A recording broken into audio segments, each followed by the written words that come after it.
Hey guys, tonight we begin with something delightfully mundane, yet surprisingly essential. The ancient Roman bathhouse, where cleanliness wasn't just next to godliness. It was practically a religious experience involving olive oil, metal scrapers, and communal soaking that would make modern spa-goers blush. We're diving deep into the steamy, soapy world of Roman hygiene, where getting clean was an art form, a social event, and occasionally a full contact sport. So before you get comfortable, take a moment to like the video and subscribe, but only if you genuinely enjoy what I do here. And let me know in the comments where you're tuning in from and what time it is for you. It's always fascinating to see who's joining us from around the world. Now dim the lights, maybe turn on a fan for that soft background hum, and let's ease into tonight's journey together. Picture this. You're a Roman citizen in the 2nd century, and you haven't bathed in 3 days. Not because you're lazy, but because you've been saving up for the ultimate cleansing experience. Your skin feels grimy, your tunic smells faintly of olive oil and yesterday's garum, and you're ready for what Romans considered the pinnacle of civilized living.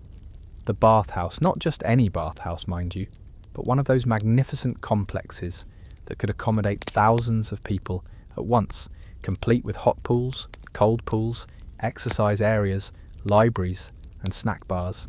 Yes, snack bars. Because apparently, even 2,000 years ago, people needed refreshments while getting clean. The Roman approach to hygiene was nothing like our modern shower and go mentality. It was elaborate, time-consuming, and deeply social. You didn't just pop into a bathhouse to get clean. You went to see and be seen, to conduct business, to gossip about who was sleeping with whom in the Senate, and to participate in what was essentially a carefully choreographed ritual of purification that could take hours. Hours. Imagine spending your entire afternoon just getting clean and thinking that was perfectly normal. But here's where it gets interesting. Romans didn't use soap, at least not the way we think of it. They had something far more primitive and, frankly, far more entertaining. They covered themselves in olive oil, then scraped it off with a curved metal tool called a strigil. Picture a butter knife, but curved and designed specifically for scraping human skin. The oil would mix with dirt, sweat, and dead skin cells, creating what was essentially a paste of human grime that you then scraped off your body like you were preparing a very unappetizing meal. And the Romans thought this was the height of sophistication. The whole process started before you even entered the actual baths. First, you'd head to the apoditerium, which was basically an ancient locker room where you'd strip down and hand your clothes to a slave whose entire job was keeping track of who owned which toga. Theft was apparently a significant problem in Roman bathhouses, probably because someone's best tunic was just lying around unguarded while its owner soaked in a pool 3 rooms away. Some wealthy Romans brought their own personal slaves just to watch their clothes. Imagine being so rich that you had a person whose job was literally to stare at your underwear for 3 hours. Next came the exercise area, or the palestra, where Romans would work up a sweat before getting clean. Because apparently, the Romans believed you needed to get dirty before you could get properly clean.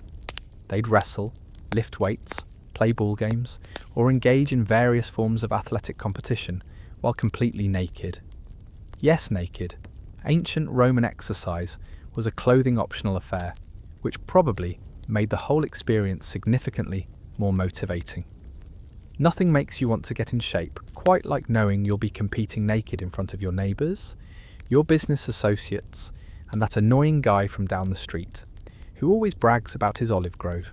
The oil application was an art form in itself. Wealthy Romans would have slaves massage the oil into their skin, working it into every pore, every crevice, every fold of flesh. Poorer citizens had to oil themselves, which was apparently considered slightly embarrassing. Imagine living in a society where not having someone else rub oil on your naked body was a sign of low social status. The oil wasn't just olive oil either. Depending on your wealth and preferences, it might be mixed with various perfumes, herbs, or other aromatic substances. Some Romans used oil infused with rose petals, others preferred lavender, and the truly wealthy might use exotic imported oils that cost more than most people's annual salary. But the real magic happened with the strigil. This curved metal scraper was the cornerstone of Roman hygiene, and using it properly required genuine skill. You started at your extremities and worked your way toward your torso, scraping in long smooth strokes that would remove the oil along with everything it had picked up along the way. The technique was so important that wealthy Romans employed professional strigil operators, slaves who were trained specifically in the art of scraping human skin clean. These weren't just any slaves, these were skilled artisans of personal hygiene, people who understood pressure, angle, and rhythm in ways that would make modern massage therapists jealous. The scraped off oil and grime didn't just disappear either, it was collected, and here's where Roman hygiene gets truly bizarre by modern standards. This mixture of oil, sweat, and dead skin cells was considered valuable. Gladiator sweat mixed with oil was particularly prized and was sold as a kind of primitive skin cream or aphrodisiac. Yes, you read that correctly. Romans literally bought other people's scraped off body grime and used it as a beauty treatment. Wealthy Roman women would pay premium prices for oil that had been scraped off famous gladiators, believing it would make their skin more beautiful or increase their romantic appeal. The social dynamics of the strigil were fascinating and complex. Friends would often scrape each other's backs, slaves would scrape their masters, and professional scrapers would work on clients who could afford their services. But there were strict protocols about who could scrape whom. A senator wouldn't scrape a plebeian, a master wouldn't scrape a slave, and women had entirely separate bathing areas, with their own complex hierarchies of who was allowed to touch whom with a curved piece of metal. The quality of your strigil said something about your social status too. Poor Romans used crude iron tools that were barely more than sharp pieces of metal. Middle-class citizens might have bronze strigils with simple decorations, but the wealthy, they had strigils that were works of art. Silver strigils with intricate engravings, gold-plated handles, precious stones embedded in the grip. Some strigils were family heirlooms, passed down from father to son, like precious jewellery, because nothing says generational wealth quite like a really nice skin scraper. The scraping process itself could take anywhere from 15 minutes to over an hour, depending on how thorough you wanted to be and how much help you had. Romans believed that the more thoroughly you scraped, the cleaner and healthier you'd be. Some enthusiasts would scrape themselves until their skin was red and raw, believing that this aggressive approach would make them more attractive and vigorous. Others preferred a gentler touch, using just enough pressure to remove the oil without damaging the skin underneath.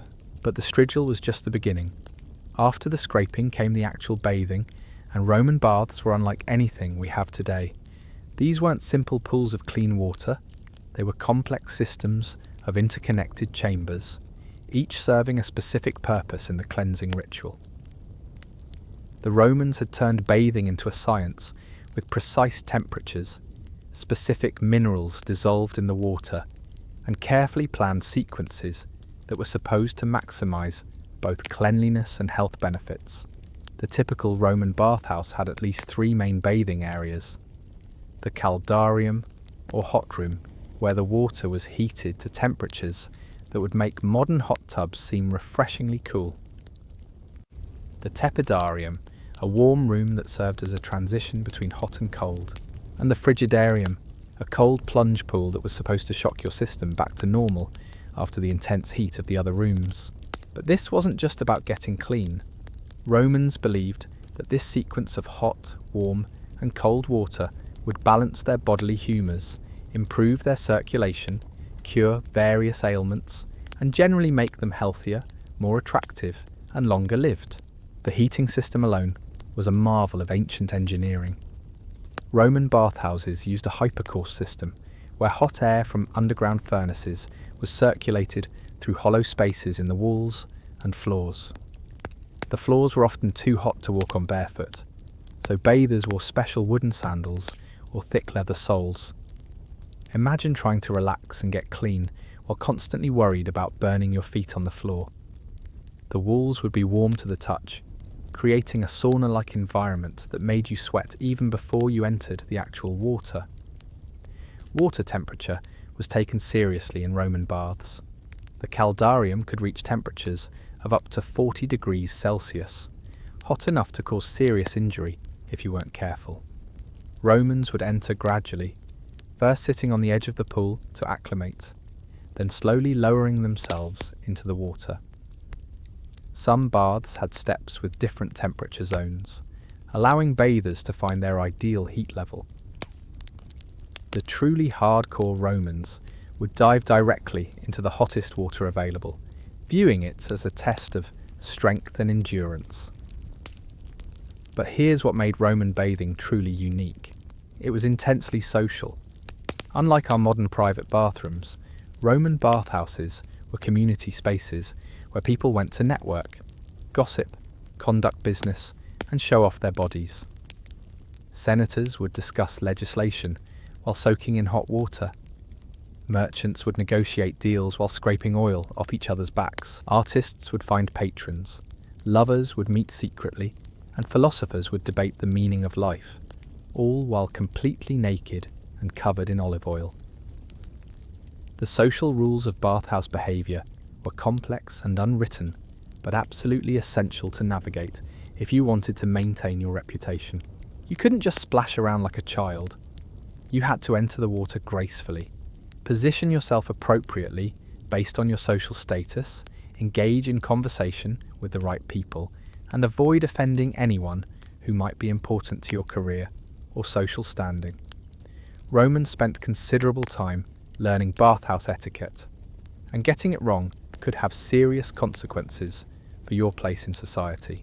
The architecture of these bathhouses was designed to facilitate this complex social dance. Different pools were designated for different classes of people.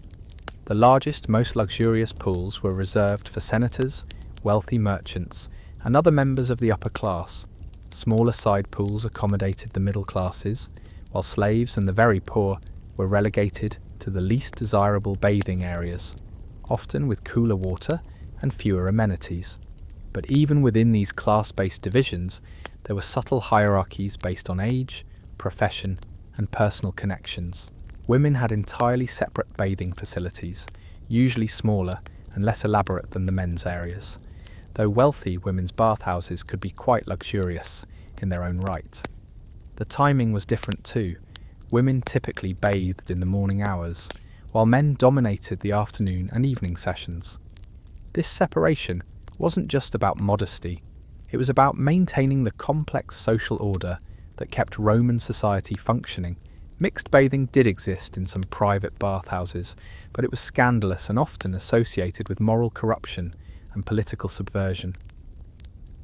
The water itself tells a fascinating story about Roman priorities and engineering capabilities. These weren't just pools filled with whatever water happened to be available. Romans were incredibly sophisticated about water quality, temperature control, and mineral content.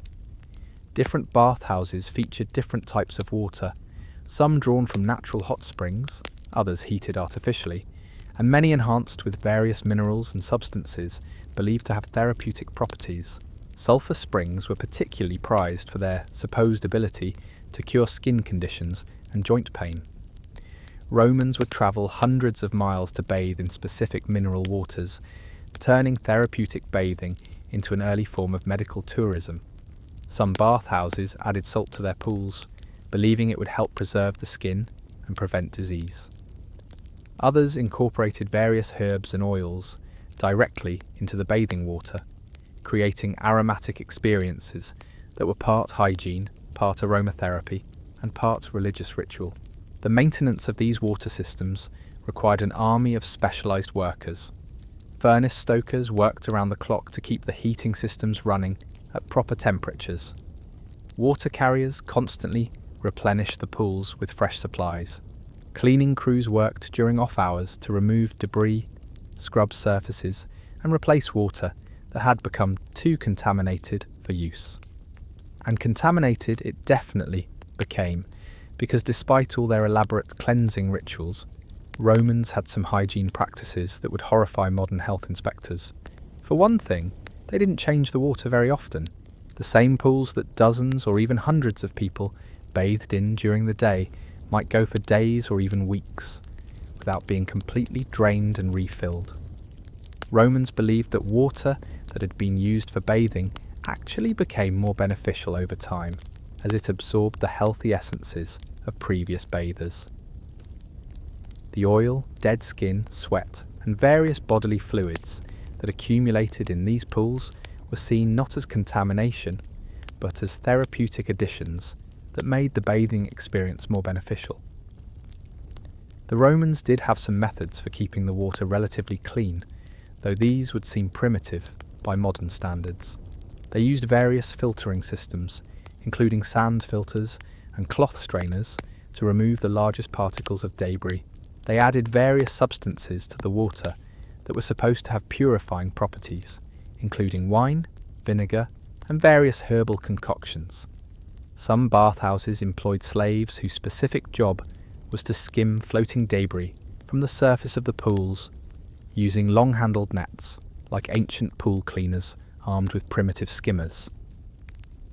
But perhaps the most disturbing aspect of Roman bathhouse hygiene was their approach to what we might politely call bodily functions. Romans didn't always exit the pools when nature called. Urinating in the bathwater was not uncommon, and while it wasn't exactly encouraged, it wasn't strictly forbidden either. Some Romans actually believed that urine had therapeutic properties and that bathing in water that contained small amounts of human waste might be beneficial for certain skin conditions. The communal sponge situation was another hygiene nightmare that Romans somehow turned into standard practice. Instead of individual towels, many bathhouses provided communal sponges on sticks that bathers would use to clean themselves after using the latrine. These sponges were rinsed in buckets of salt water between uses, but the same sponge might be used by dozens of people in a single day. Romans saw this as efficient and economical, not as a method for spreading every possible disease and infection throughout the entire bathing community. Despite these questionable practices, Romans were genuinely obsessed with personal cleanliness in ways that were quite advanced for their time. They understood the connection between bathing and health, even if their methods sometimes seem counterproductive to modern sensibilities. They recognized that regular bathing could prevent certain diseases, improve skin condition, and generally contribute to a longer, healthier life. Their problem wasn't lack of interest in hygiene. It was lack of understanding about germs, bacteria, and the microscopic world that actually determines cleanliness. The economic impact of Roman bathhouses was enormous. These weren't just public amenities, they were major industries that employed thousands of people and consumed vast quantities of resources. The fuel needed to heat the hypocaust systems required entire forests. The water systems needed constant maintenance and expansion. The oils, perfumes, and other bathing supplies created thriving markets for imported goods from across the empire. Wealthy Romans might spend more on their bathing habits than most people earned in a year. Premium oils imported from Egypt or Spain, custom-made strigils crafted by skilled metal workers, private massage services, specialised bathing costumes, and accessories. The truly elite would hire personal bath attendants whose sole job was to ensure their bathing experience met the highest possible standards of luxury and comfort. But even ordinary Romans took bathing seriously as both a necessity and a form of entertainment. For many people, especially those living in cramped urban apartments without running water, the public bathhouse was their only access to proper washing facilities. These weren't just places to get clean, they were community centres, social clubs, and entertainment venues all rolled into one steamy, oil-scented package. The time investment was substantial too. A proper Roman bathing session could easily consume an entire afternoon. You'd arrive in the early afternoon, spend time exercising and socialising, go through the elaborate oil and scraping process, move through the various temperature pools in the proper sequence, perhaps get a massage or other treatments, and finally emerge in the early evening, clean, relaxed, and thoroughly socialized. For many Romans, this daily ritual was the highlight of their social lives, more important than theatre, gladiator games, or political assemblies.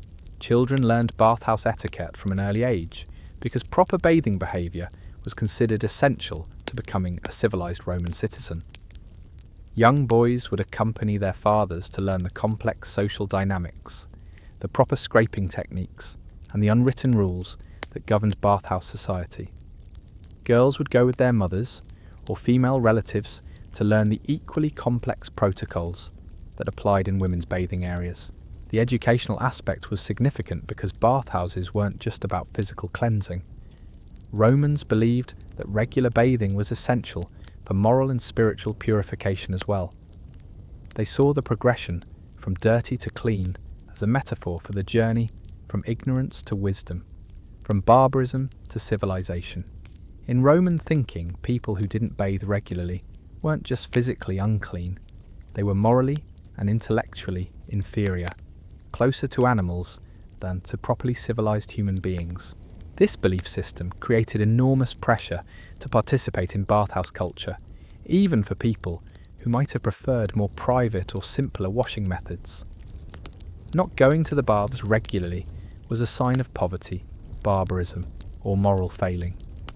Romans who travelled to distant provinces made sure to establish bathhouses as quickly as possible, not just for practical reasons, but to maintain their cultural identity and demonstrate their superiority over local populations who hadn't yet adopted Roman hygiene practices.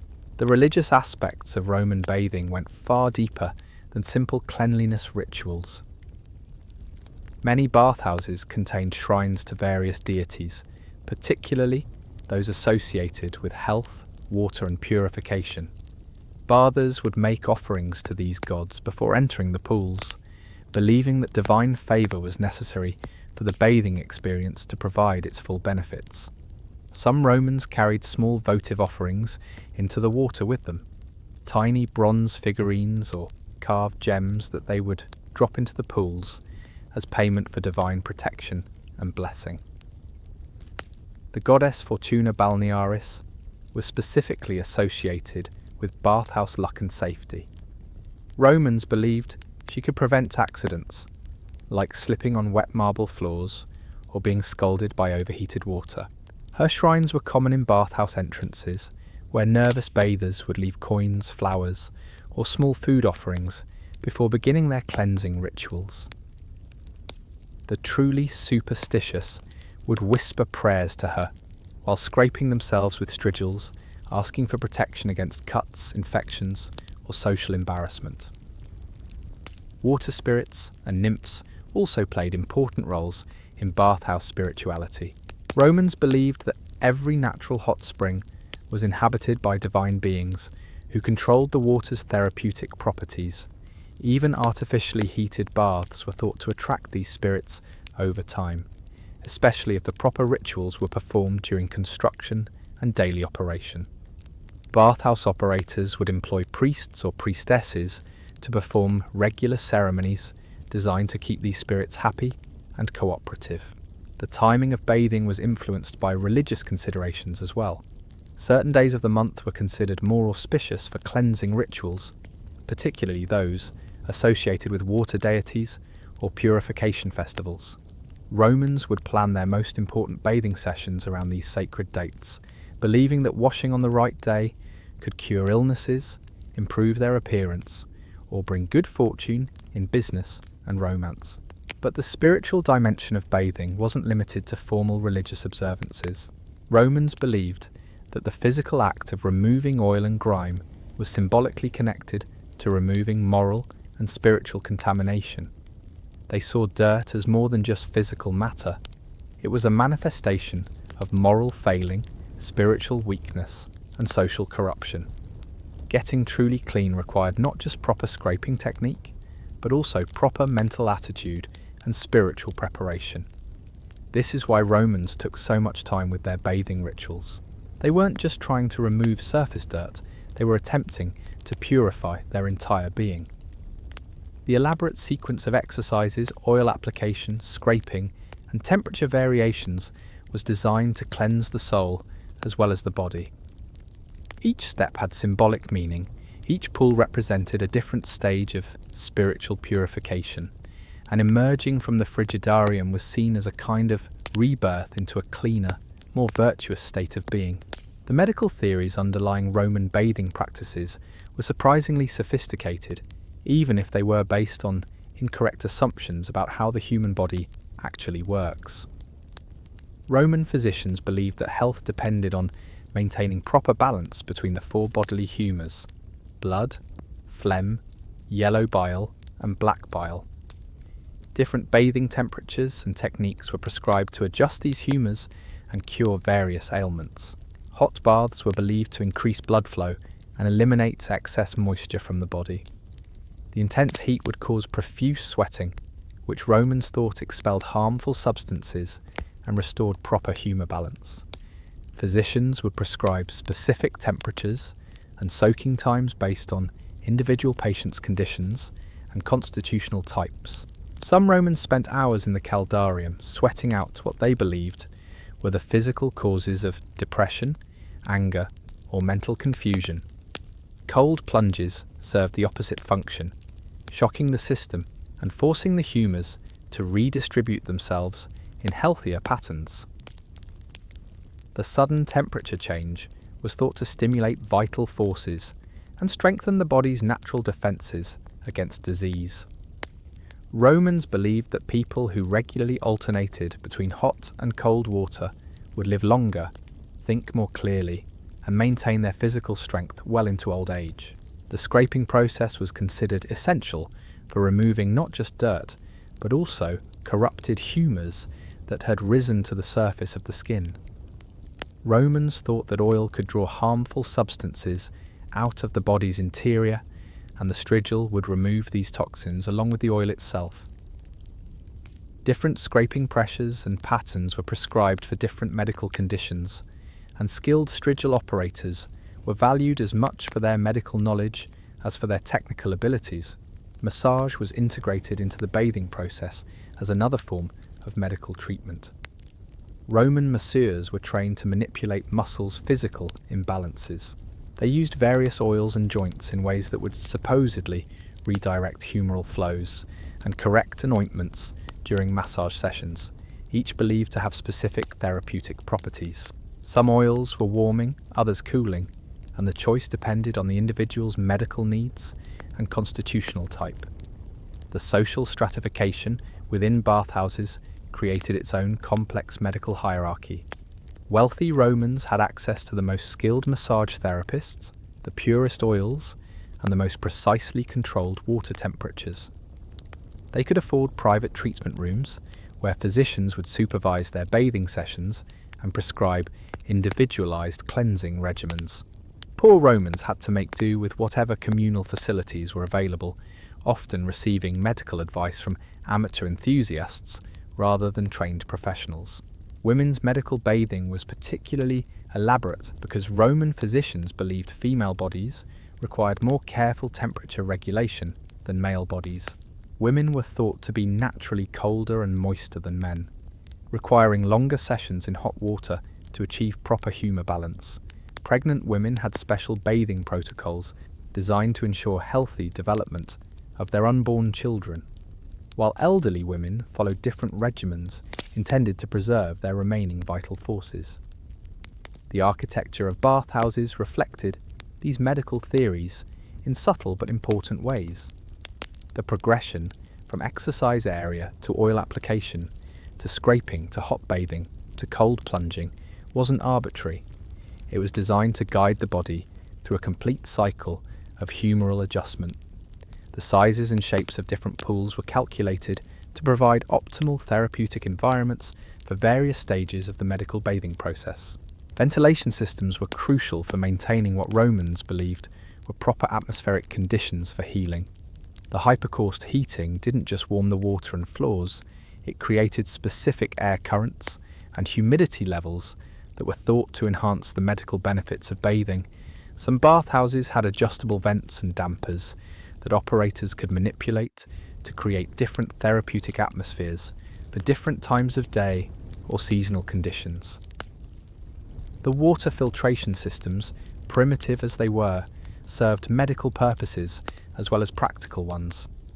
Romans believed that water became more therapeutically powerful as it absorbed essences from previous bathers, but they also recognized that too much contamination could cause illness. The challenge was maintaining the right balance between beneficial accumulation and dangerous pollution, a balance that required constant attention from skilled bathhouse managers. Professional bath attendants developed sophisticated knowledge about reading the signs of water quality and therapeutic effectiveness. They could tell by smell, colour, and texture whether water was at optimal therapeutic levels or needed refreshing. They knew which oils worked best for different skin types and medical conditions, how to adjust scraping pressure for sensitive individuals, and how to recognise early signs of heat exhaustion or other bathing-related medical emergencies. The economic relationships within bathhouses created their own medical subculture. Wealthy patrons would tip generously for attendants who demonstrated superior medical knowledge and healing skills. Some bath attendants developed reputations as folk healers and attracted regular clients who valued their therapeutic expertise as much as their technical services. These informal medical practitioners often knew more about practical healing than formally trained physicians, because they had direct daily experience with the effects of different bathing treatments. Seasonal variations in bathing practices reflected Roman understanding of how environmental changes affected human health. Winter bathing emphasized longer sessions in hot water to combat the cold, damp humours that Romans believed caused winter illnesses. Summer bathing focused more on cooling treatments and shorter hot water exposure to prevent overheating of the blood. Spring and autumn required transitional approaches designed to help the body adjust to changing weather patterns. The integration of exercise with bathing was based on medical theories about the relationship between physical activity and humoral balance. Romans believed that exercise heated the body from within, preparing it to benefit fully from external heat application. The specific types of exercise recommended before bathing varied according to individual medical needs, age, and constitutional type. Some Romans were advised to engage in vigorous wrestling or running. Others were prescribed gentler activities like walking or light calisthenics. Food and drink consumption around bathing times was regulated by medical considerations as well.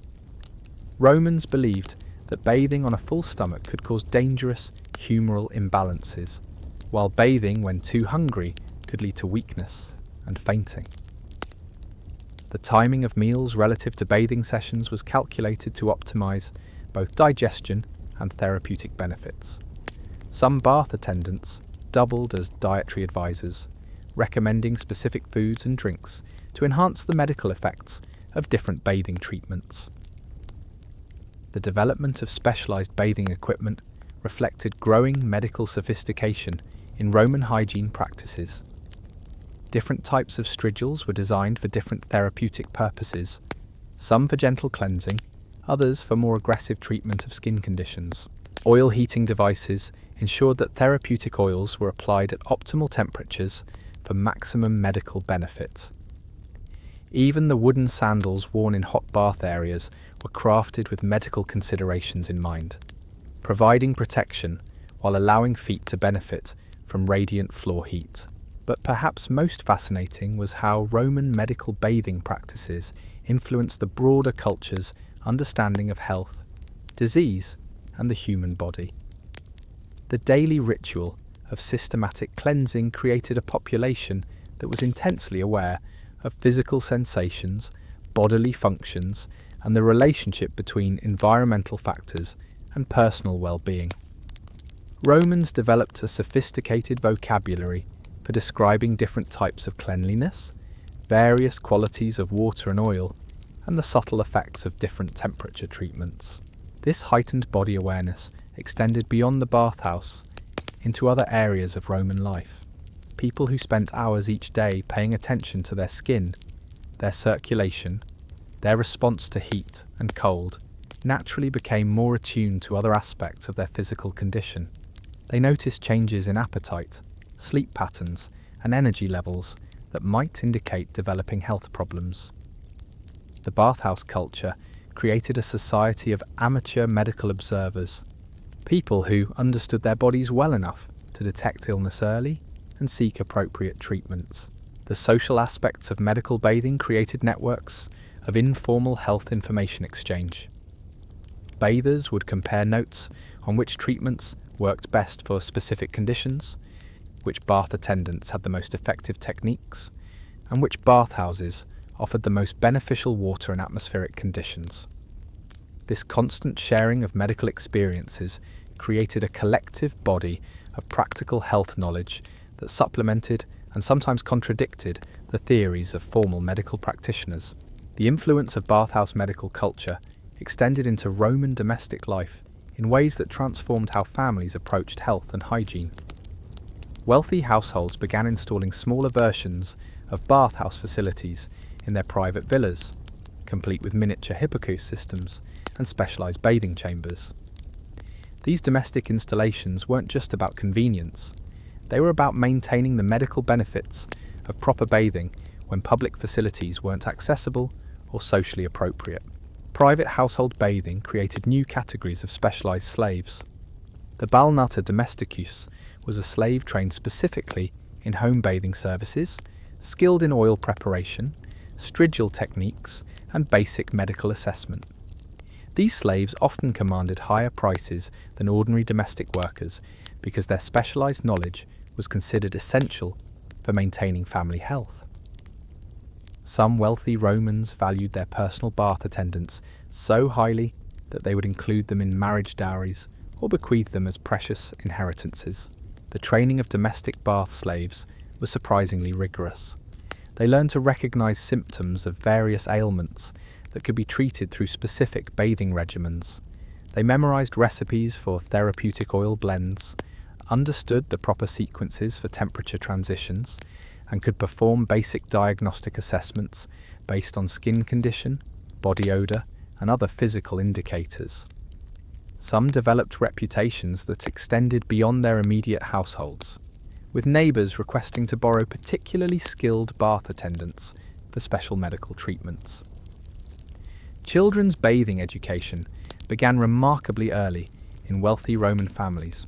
Toddlers were gradually introduced to the various stages of the bathing process, starting with gentle oil applications and progressing to supervised strigal use as they developed the necessary motor skills.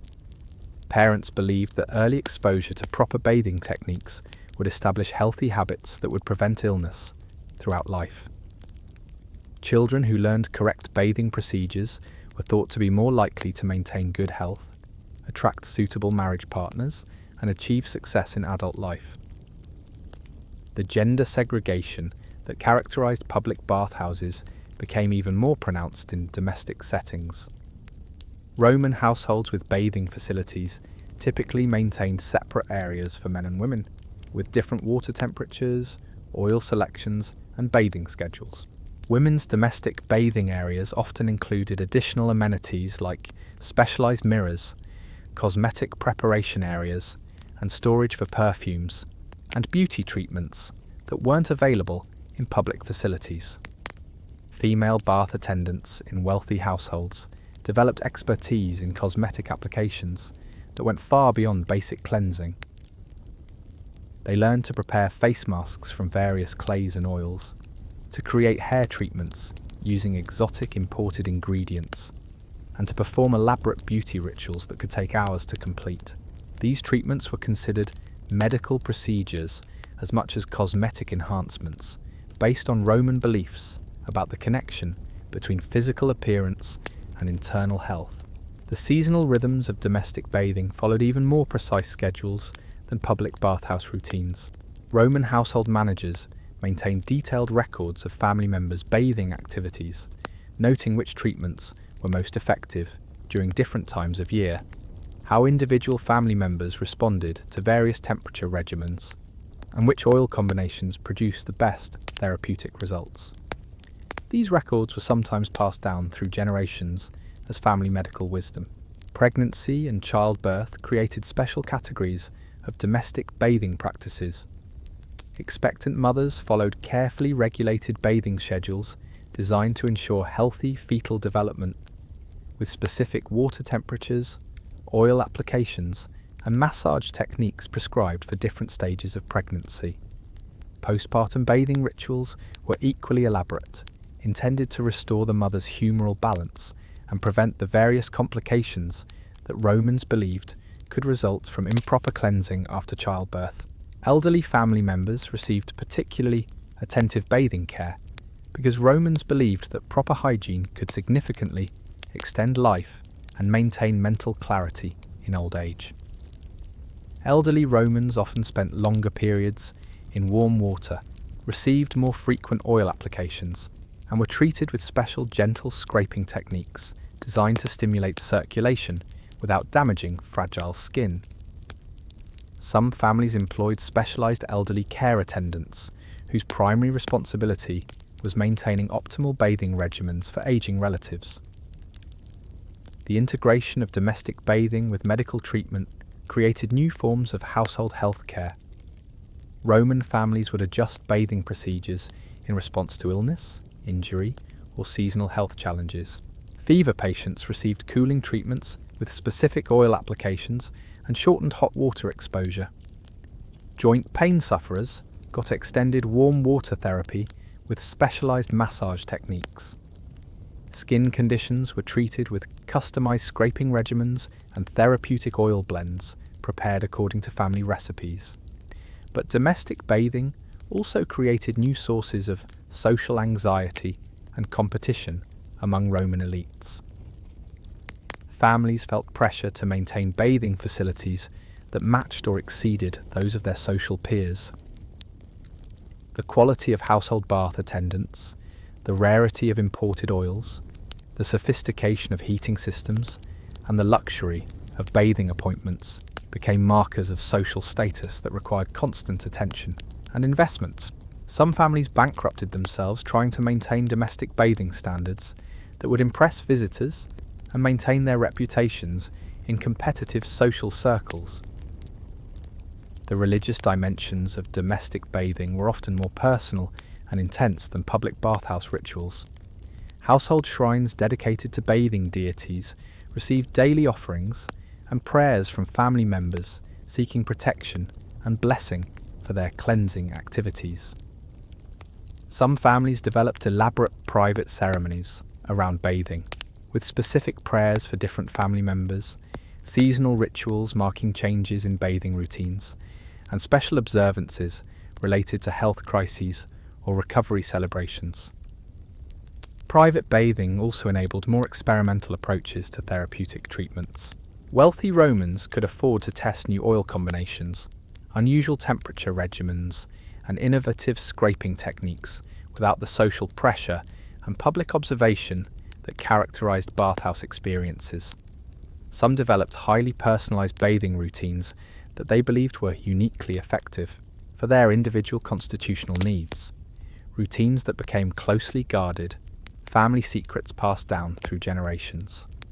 The architectural evolution of domestic bathing facilities reflected growing sophistication in Roman understanding of hygiene and health.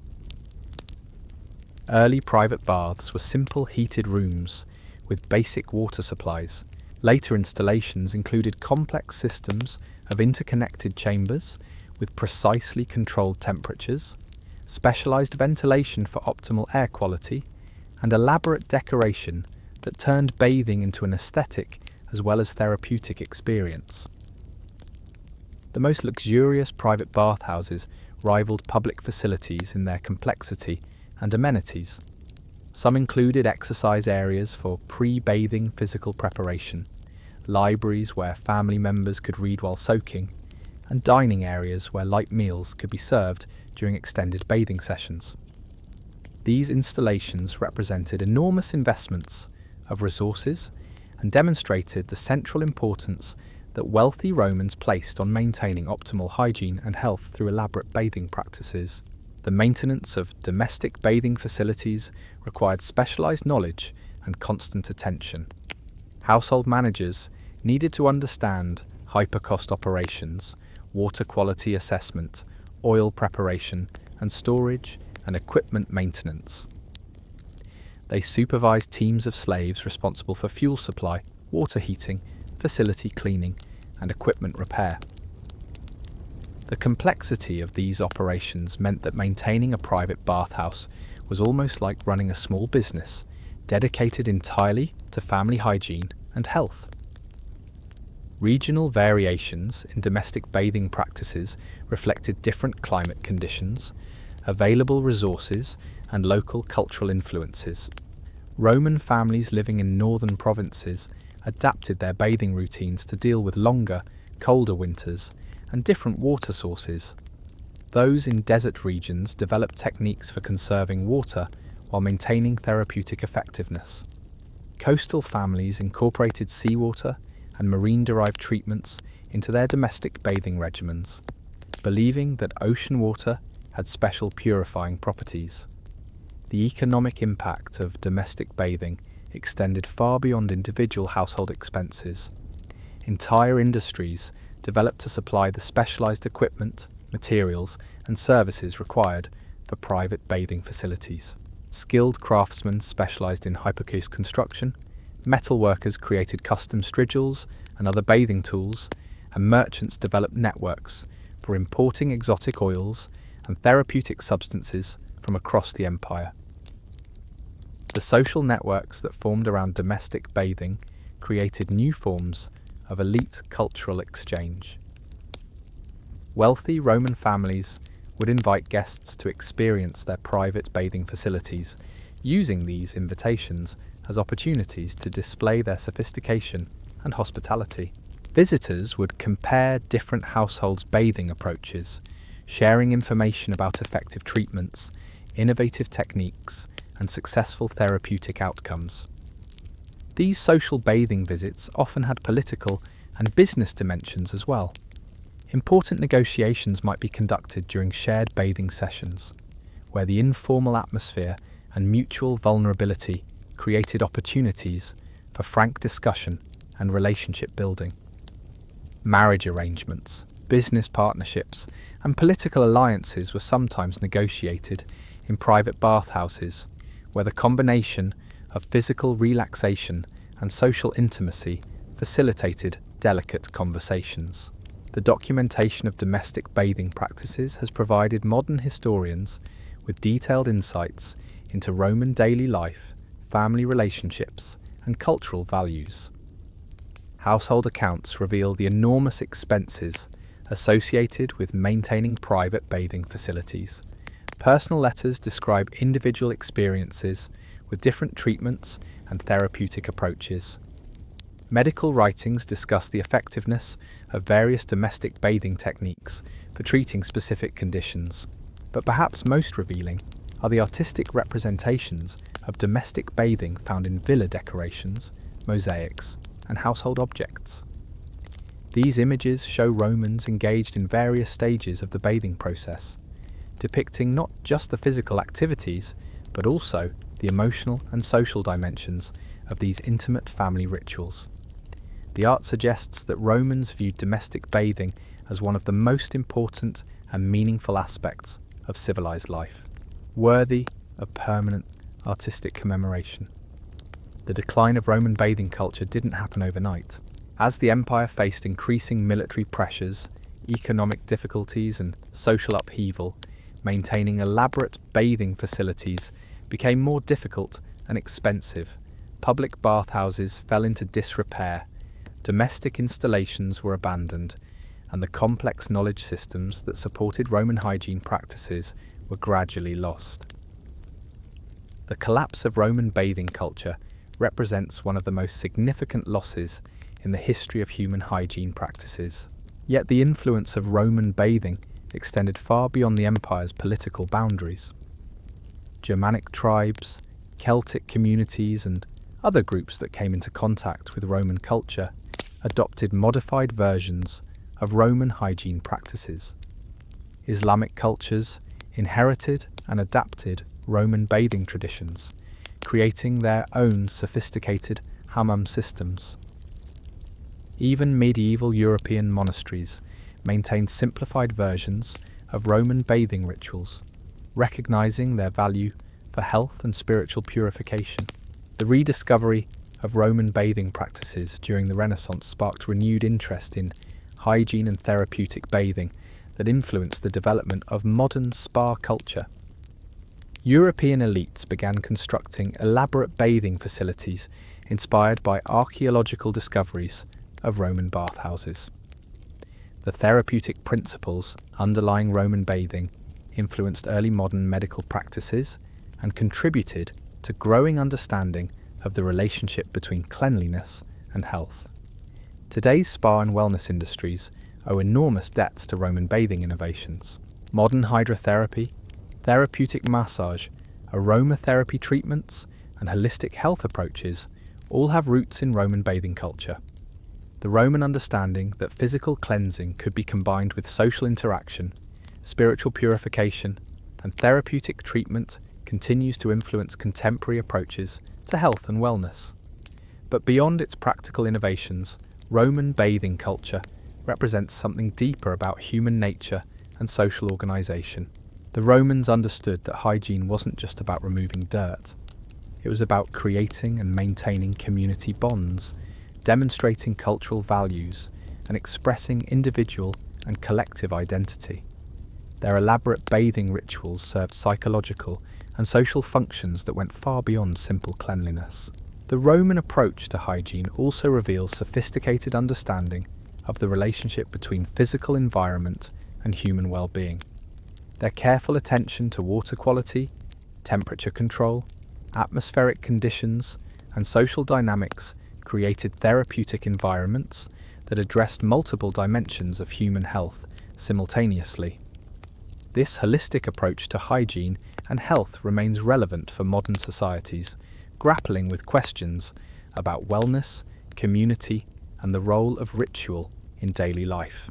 The legacy of Roman bathing culture extends into contemporary discussions about public health, social equity, and community infrastructure.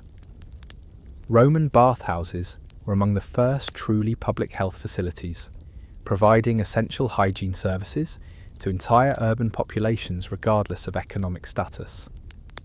While the specific techniques and theories underlying Roman bathing may seem primitive by modern standards, the underlying commitment to community health and shared responsibility for hygiene remains inspiring and relevant. The social dimensions of Roman bathing also offer insights into how communities can create spaces that serve multiple functions simultaneously. Roman bathhouses weren't just hygiene facilities. They were community centres, social clubs, business venues, educational spaces, and religious sites all combined into single institutions. This integration of multiple community functions into shared spaces offers models for contemporary urban planning and community development that could address modern challenges of social isolation and community fragmentation. The Roman understanding that hygiene and health were fundamentally social rather than individual concerns challenges modern assumptions about privacy and personal responsibility. While we may not want to return to communal sponges and shared bathing pools, the Roman recognition that individual health depends on community resources and collective commitment remains profoundly relevant for addressing contemporary public health challenges. The decline of Roman bathing wasn't just about crumbling infrastructure or barbarian invasions. It was about the slow death of an entire worldview that saw cleanliness as a communal responsibility and hygiene as a form of civic duty. As Christianity spread throughout the empire, new religious attitudes began to challenge the Roman obsession with bodily cleanliness. Early Christian leaders viewed the elaborate bathing rituals as symbols of Roman decadence and moral corruption. They preached that excessive attention to physical cleanliness was a distraction from spiritual purification, that the soul mattered more than the skin, and that suffering and discomfort were paths to divine grace rather than obstacles to be avoided. This wasn't just theological disagreement, it was a fundamental shift in how people understood the relationship between body and spirit, between individual needs and community obligations. Christian ascetics deliberately avoided bathing as a form of spiritual discipline, believing that physical discomfort would bring them closer to God. They wore the same clothes for months, allowed their hair to mat with oils and dirt, and took pride in the odours and stains that accumulated on their unwashed bodies. What Romans had seen as barbaric, these new religious movements celebrated as holy. The economic pressures were equally devastating. Maintaining a bathhouse required enormous resources that increasingly strained communities already struggling with military expenses, taxation, and declining trade. The hypocaust systems needed constant fuel supplies that became prohibitively expensive as forests were depleted and transportation networks disrupted. The skilled workers who understood heating systems, water management, and facility maintenance were needed for military engineering or fled to safer regions as political stability collapsed. Local governments faced impossible choices between maintaining bathhouses and funding military defences, food distribution, or basic infrastructure repairs. In most cases, the baths lost. One by one, the great bathhouse complexes that had anchored urban social life for centuries were abandoned. Their elaborate heating systems cold, their pools empty, their social functions transferred to churches and marketplaces that didn't require such massive ongoing investments. The knowledge systems that supported Roman bathing were perhaps even more fragile than the physical infrastructure.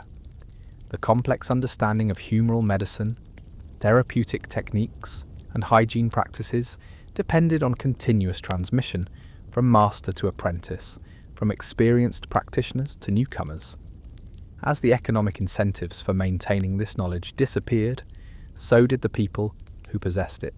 Bath attendants became farm labourers, massage therapists joined military units, and the specialists who understood oil preparation and strigil techniques found other ways to make a living. Within a few generations, practices that had seemed as natural and essential as breathing became exotic curiosities. People who had grown up assuming that daily bathing was a basic requirement of civilized life found themselves living in communities where weekly washing was considered adequate, where olive oil was too expensive to waste on skincare, and where the idea of spending hours each day on personal hygiene seemed absurdly self-indulgent. The transition wasn't uniform across the empire. In Constantinople and other eastern cities, modified versions of Roman bathing culture persisted for centuries, adapting to new religious and economic realities while maintaining some continuity with classical traditions. The Byzantine Empire developed its own approaches to public hygiene that combined Roman engineering with Christian theology and Islamic influences. These evolved bathing practices eventually influenced the development of Turkish hammam culture and other Mediterranean bathing traditions. But in the western regions of the former empire, the collapse was more complete and dramatic. Archaeological evidence shows that most public bathhouses in Gaul, Britain, and Hispania were abandoned during the 5th and 6th centuries, with many being converted to other uses or simply left to decay. Private bathing facilities in wealthy households lasted somewhat longer, but even these eventually succumbed to economic pressures and changing cultural values. The Germanic tribes that established kingdoms in former Roman territories had their own hygiene practices, but these were generally simpler and less elaborate than Roman bathing culture. While they weren't necessarily less clean than Romans, their approaches to personal hygiene emphasized different values and techniques. They preferred running water to standing pools, individual washing to communal bathing, and practical cleanliness to therapeutic ritual. The Viking cultures that dominated northern Europe developed sophisticated approaches to personal hygiene that included regular bathing, teeth cleaning, and hair care. But these practices were integrated into very different social and religious frameworks than Roman bathing. Viking sagas describe elaborate washing rituals associated with religious festivals and life transitions, but these were occasional ceremonial events rather than daily social practices. Medieval Islamic cultures inherited and transformed many Roman bathing traditions, creating hammam systems that preserved some classical techniques while adapting them to Islamic religious requirements and social structures.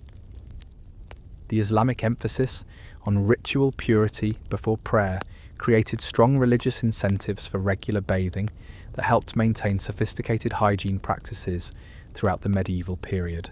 Islamic bathhouses became centres of learning and cultural exchange that served some of the same social functions as Roman baths, while operating according to very different principles.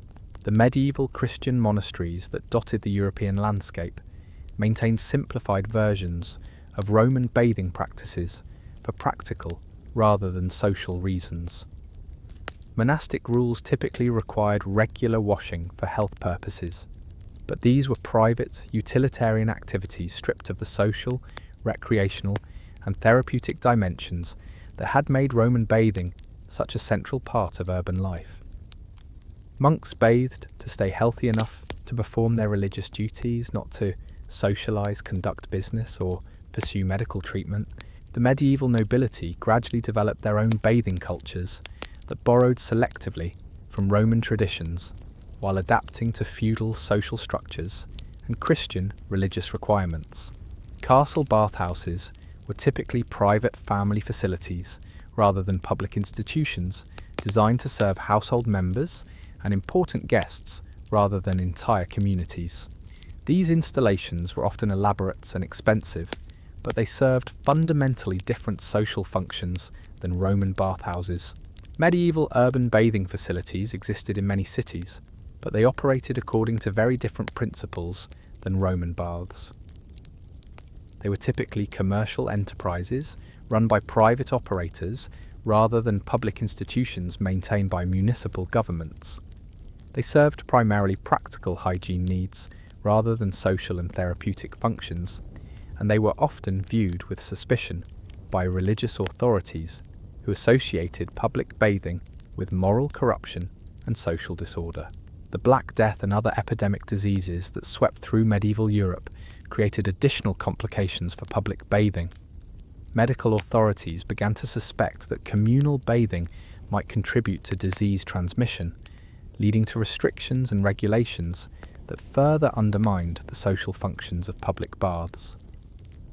The association between public bathing and disease risk persisted for centuries, contributing to the gradual abandonment of communal hygiene practices throughout much of Europe.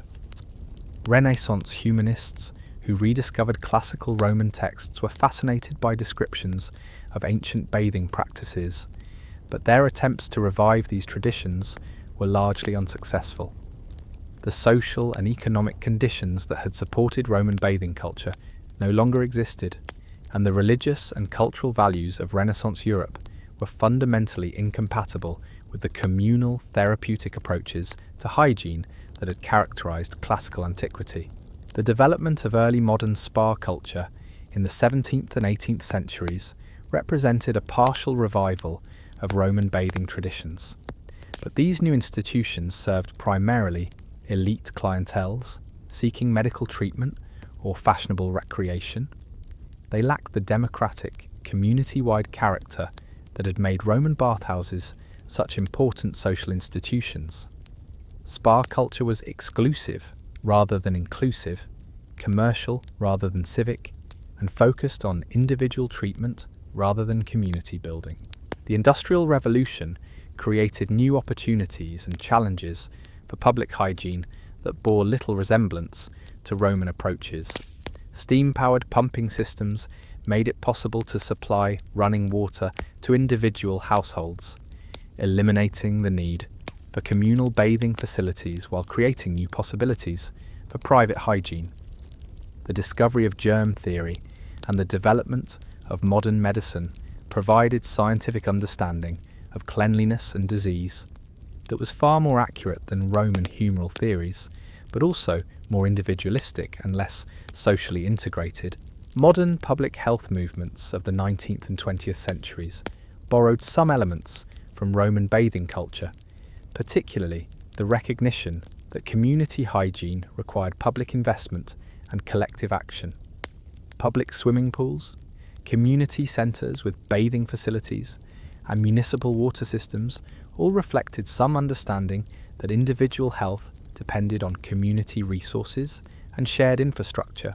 But the social dimensions of hygiene that had been so central to Roman bathing culture were largely lost in the transition to modern individualistic approaches to cleanliness. Modern bathing is typically a private, solitary activity focused on practical cleanliness rather than social interaction, therapeutic treatment, or spiritual purification. We have gained enormous advances in understanding hygiene and health, but we have lost the recognition that cleanliness can be a communal activity that builds social bonds and reinforces cultural values. The psychological and social functions that Roman bathhouses served in their communities have been largely transferred to other institutions in modern societies. Shopping malls, fitness centres, coffee shops, and social media platforms now provide some of the networking opportunities, entertainment, and community interaction that Romans once found in their public baths. But none of these modern institutions integrate hygiene, health, socialization, and cultural transmission in the holistic way that characterized Roman bathing culture. Contemporary spa and wellness industries represent the closest modern equivalent to Roman therapeutic bathing, but they typically serve affluent clienteles seeking luxury experiences rather than entire communities pursuing basic hygiene and health maintenance. Modern spas borrow Roman techniques like massage, aromatherapy, and hydrotherapy, but they operate as commercial enterprises rather than public services, and they emphasize individual relaxation rather than community building. The environmental costs of modern hygiene practices would have horrified Romans, who were remarkably efficient in their use of water, fuel, and other resources. Roman bathhouses served thousands of people using heating and water systems that were far more energy efficient per capita than modern individual bathing arrangements.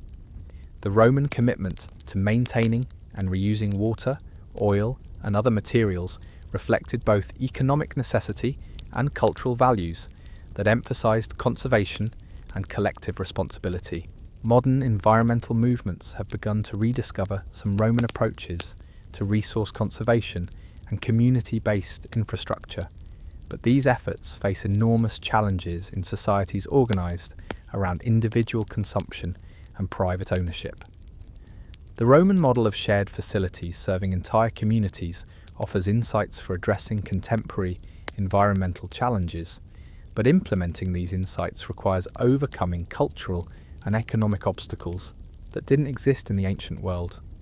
The COVID-19 pandemic created renewed interest in public health approaches that emphasize community responsibility and collective action, echoing some Roman understanding of hygiene as a shared obligation rather than purely individual choice. The recognition that individual health depends on community-wide practices and that public institutions play crucial roles in maintaining population health reflects insights that were central to Roman bathing culture, but had been largely forgotten in modern individualistic societies. The digital age has created new possibilities for combining individual and community approaches to health and wellness that might eventually evolve into modern equivalents of Roman bathing culture. Online communities focused on fitness, nutrition, and wellness create social networks around health practices that serve some of the same functions as Roman bathhouse communities. Virtual reality and other emerging technologies might eventually enable new forms of shared wellness experiences that combine the convenience of modern individual practices with the social benefits of communal activities. But for now, the sophisticated integration of hygiene, health, socialization, and community building that characterized Roman bathing culture remains largely absent from modern life.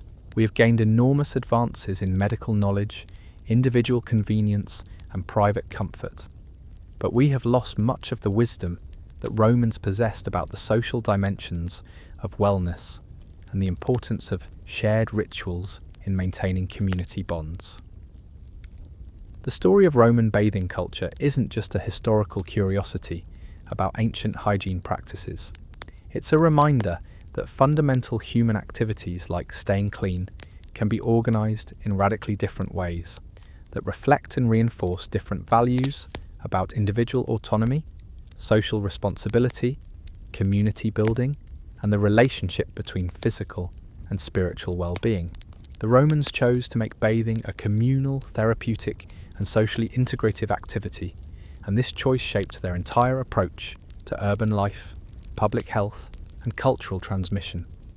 Modern societies have chosen to make bathing a private, individual, and primarily practical activity, and this choice reflects our different values about privacy, efficiency, and social organization.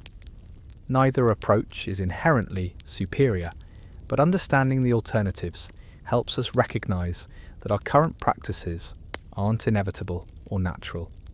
They're cultural choices that could be made differently, and perhaps should be, as we face new challenges related to community building, environmental sustainability, and public health. The legacy of Roman bathing culture lives on in unexpected places. Every time we visit a spa, take a therapeutic bath, or recognize that cleanliness contributes to both physical and mental well-being, we're drawing on insights that were first systematically developed in Roman bathhouses. Every time we acknowledge that public health requires community resources and collective action, we're echoing Roman understanding of hygiene as a shared responsibility rather than purely individual concern.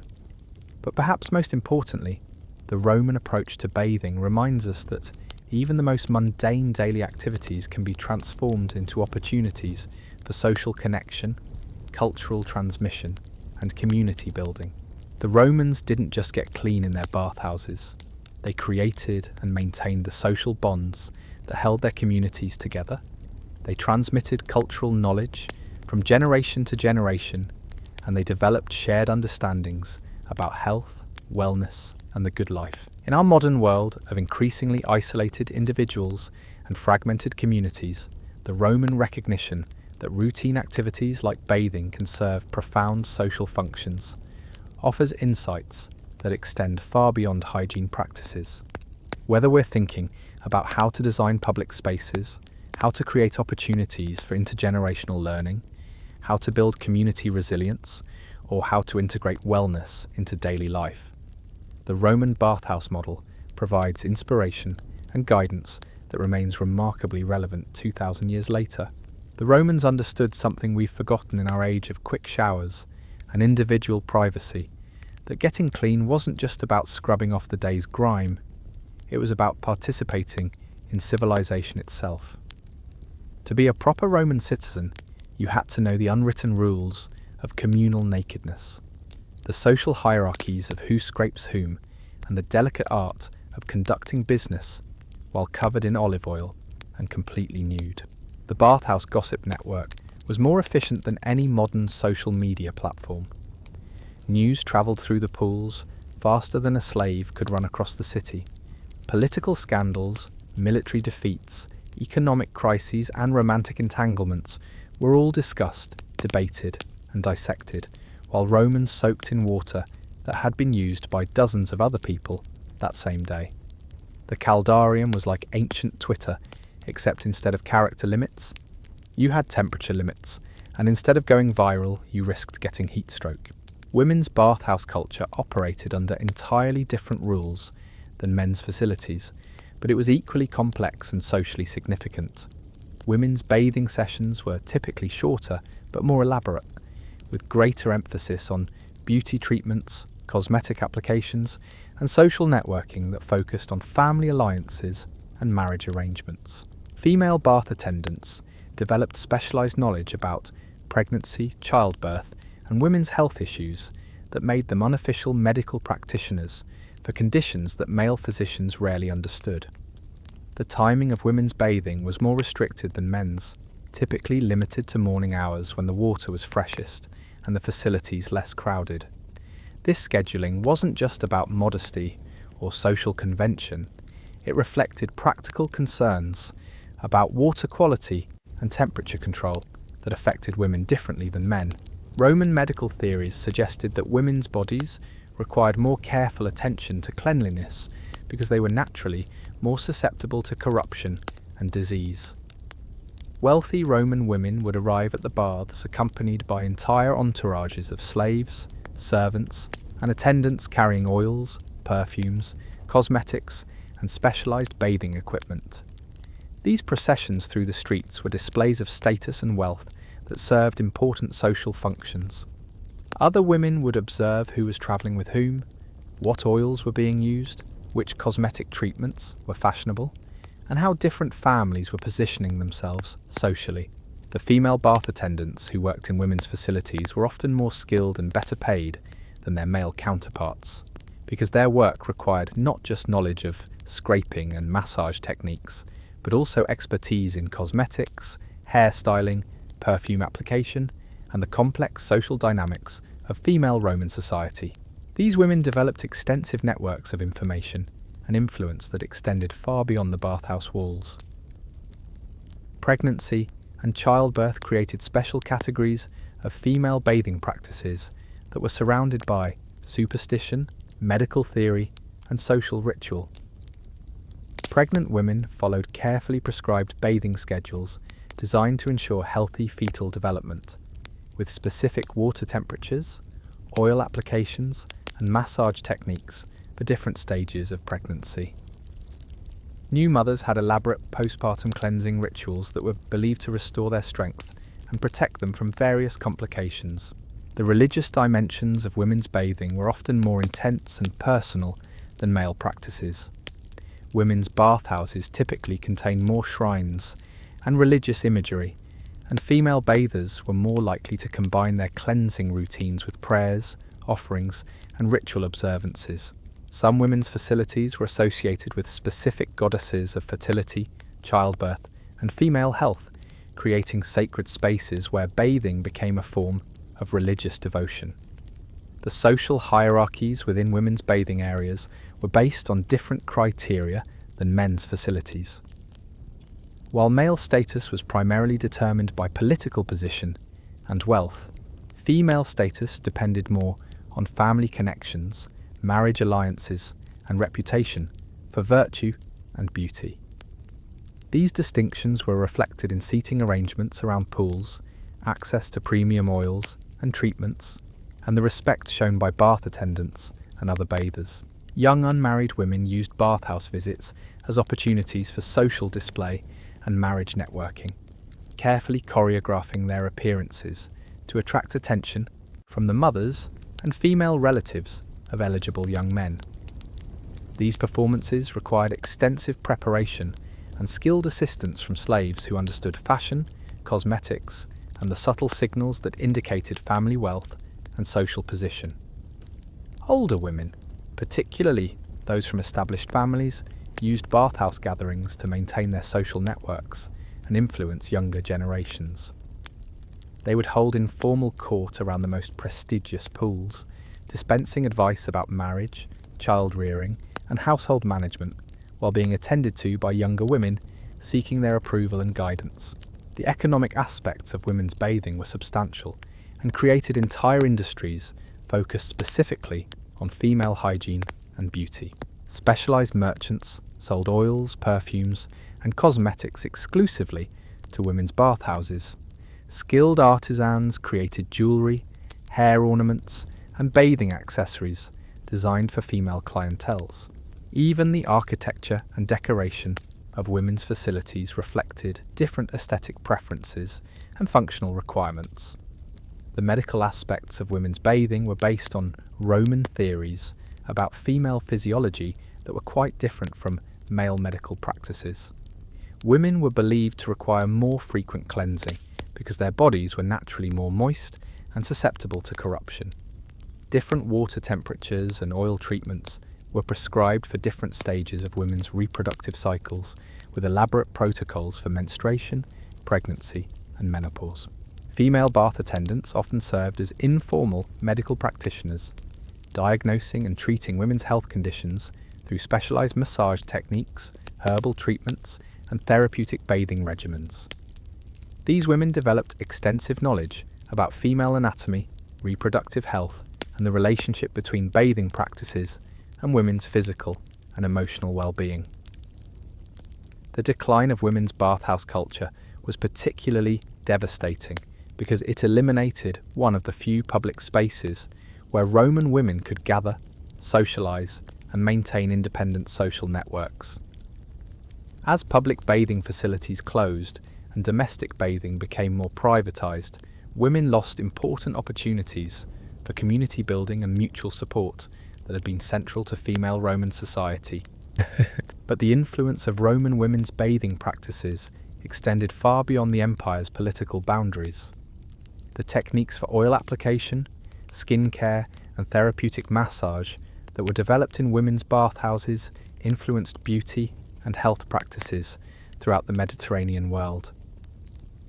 Many of these techniques were preserved and transmitted by female slaves and servants who carried their knowledge to new regions as the empire expanded and contracted. The integration of religious and medical practices in women's bathing created distinctive approaches to health and spirituality that influenced later Christian and Islamic traditions. The recognition that physical cleansing could be combined with spiritual purification, that beauty treatments could serve therapeutic functions, and that communal bathing could strengthen social bonds, all became important elements in medieval and early modern women's culture. Modern spa and wellness industries owe particular debts to Roman women's bathing traditions. Contemporary treatments like aromatherapy, therapeutic massage, and holistic approaches to beauty and health all have roots in practices that were first systematically developed in Roman women's bathhouses. The Roman understanding that physical appearance, emotional well-being, and social connection were all interconnected continues to influence modern approaches to women's health and beauty. The social functions that Roman women's bathhouses served in their communities have been partially replaced by modern institutions like beauty salons, fitness centres, and women's social organisations. But none of these contemporary institutions integrate hygiene, health, beauty, and community building in the comprehensive way that characterised Roman women's bathing culture. The knowledge systems that supported Roman women's bathing were remarkably sophisticated and represented accumulated wisdom about female health, beauty, and social dynamics that took centuries to develop. The loss of this knowledge during the decline of Roman civilization represents one of the most significant setbacks in the history of women's healthcare and community organisation. Yet elements of Roman women's bathing culture have survived in modified forms throughout various cultures and historical periods. Mediterranean women's bathing traditions, Islamic hammam practices, and even modern spa culture all preserve some elements of the holistic approach to female hygiene, health, and social interaction that was first systematically developed in Roman women's bathhouses. The archaeological evidence for Roman women's bathing provides modern historians with detailed insights into female daily life, social relationships, and cultural values that would otherwise be largely invisible in the historical record. The artifacts, decorative elements, and architectural features of women's bathing facilities reveal aspects of Roman women's lives that aren't documented in male-authored texts or official records. The seasonal rhythms of women's bathing followed patterns that were closely tied to agricultural cycles, religious festivals, and social events. Spring bathing emphasized renewal and fertility, with treatments designed to prepare women for the social season and potential marriage negotiations. Summer bathing focused on cooling treatments and skin protection against sun damage. Autumn bathing prepared women for the indoor, social activities of winter, while winter bathing emphasised warming treatments and health maintenance during the difficult cold months. The regional variations in women's bathing practices reflected different climate conditions, available resources, and local cultural traditions. Roman women living in northern provinces adapted their bathing routines to deal with longer winters and different water sources. Those in desert regions developed techniques for maintaining skin health in arid conditions. Coastal women incorporated seawater and marine-derived treatments that weren't available to inland populations. The educational aspects of women's bathhouse culture were particularly important because they provided one of the few opportunities for formal and informal learning outside the domestic sphere. Older women would teach younger ones about health maintenance, beauty techniques, social etiquette, and practical skills related to household management and family care. These educational networks helped preserve and transmit cultural knowledge across generations. The artistic and literary representations of women's bathing in Roman culture reveal how these practices were understood and valued by contemporary society. Frescoes, mosaics, and decorative objects depicting women's bathing activities suggest that Romans viewed female hygiene rituals as worthy of artistic celebration and permanent commemoration. The influence of Roman women's bathing culture on later historical periods demonstrates the enduring power of practices that successfully integrate personal care, social interaction, and community building.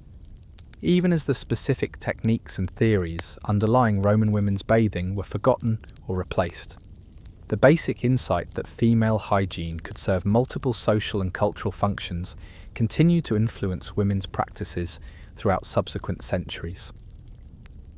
The modern rediscovery of Roman women's bathing practices through archaeological investigation and historical research has contributed to contemporary understanding of gender roles, social organisation, and cultural transmission in ancient societies. The recognition that women's daily activities like bathing served important functions beyond basic hygiene has influenced modern approaches to women's history and cultural studies. The economic implications of Roman women's bathing extended far beyond individual household expenses to encompass entire industries and trade networks. The demand for specialised oils, perfumes, cosmetics, and bathing equipment created markets that connected Roman women to producers throughout the empire and beyond. These economic relationships gave women indirect but significant influence over trade policies and resource allocation decisions. The technological innovations that were developed specifically for women's bathing, including heating systems, water management techniques, and specialised tools and containers, represented significant advances in engineering and design that influenced broader technological development throughout Roman civilization. Many of these innovations were later adapted for other purposes and contributed to the overall technological sophistication of Roman society. The environmental impact of women's bathing practices was substantial and reflected Roman attitudes toward resource use, waste management, and the relationship between human comfort and natural systems. The quantities of water, fuel, and imported materials required for women's bathing created environmental pressures that contributed to deforestation, water scarcity, and other ecological problems that eventually affected the sustainability of Roman urban civilization. But perhaps most significantly, Roman women's bathing culture represents a historical example of how societies can organize personal care activities in ways that serve multiple social, cultural, and economic functions simultaneously. The Roman recognition that women's hygiene practices could contribute to community building, cultural transmission, health maintenance, and economic activity offers insights that remain relevant for contemporary societies, seeking to address modern challenges related to women's health, social isolation, and community development. The legacy of Roman women's bathing culture reminds us that even the most intimate personal activities can be organised in ways that strengthen rather than fragment communities, that individual well-being can be enhanced through social interaction rather than compromised by it, and that practices focused on personal care can serve broader cultural functions that benefit entire societies. Children's initiation into Roman bathing culture began remarkably early and followed carefully structured progressions that were designed to teach not just hygiene techniques, but also social skills, cultural values, and proper behaviour in communal settings. Roman parents understood that bathhouse competency was essential for future social and economic success, so children's bathing education received the same serious attention as literacy, numeracy, and other fundamental skills. Toddlers as young as 3 or 4 would accompany their parents to family bathing sessions, initially just observing the complex rituals and gradually participating in simplified versions of adult bathing practices. These early exposures were carefully supervised to ensure that children learned appropriate behaviour while being protected from the physical dangers of hot water, slippery surfaces, and crowded facilities. Young children's bathing equipment was specially designed for their smaller bodies and developing motor skills.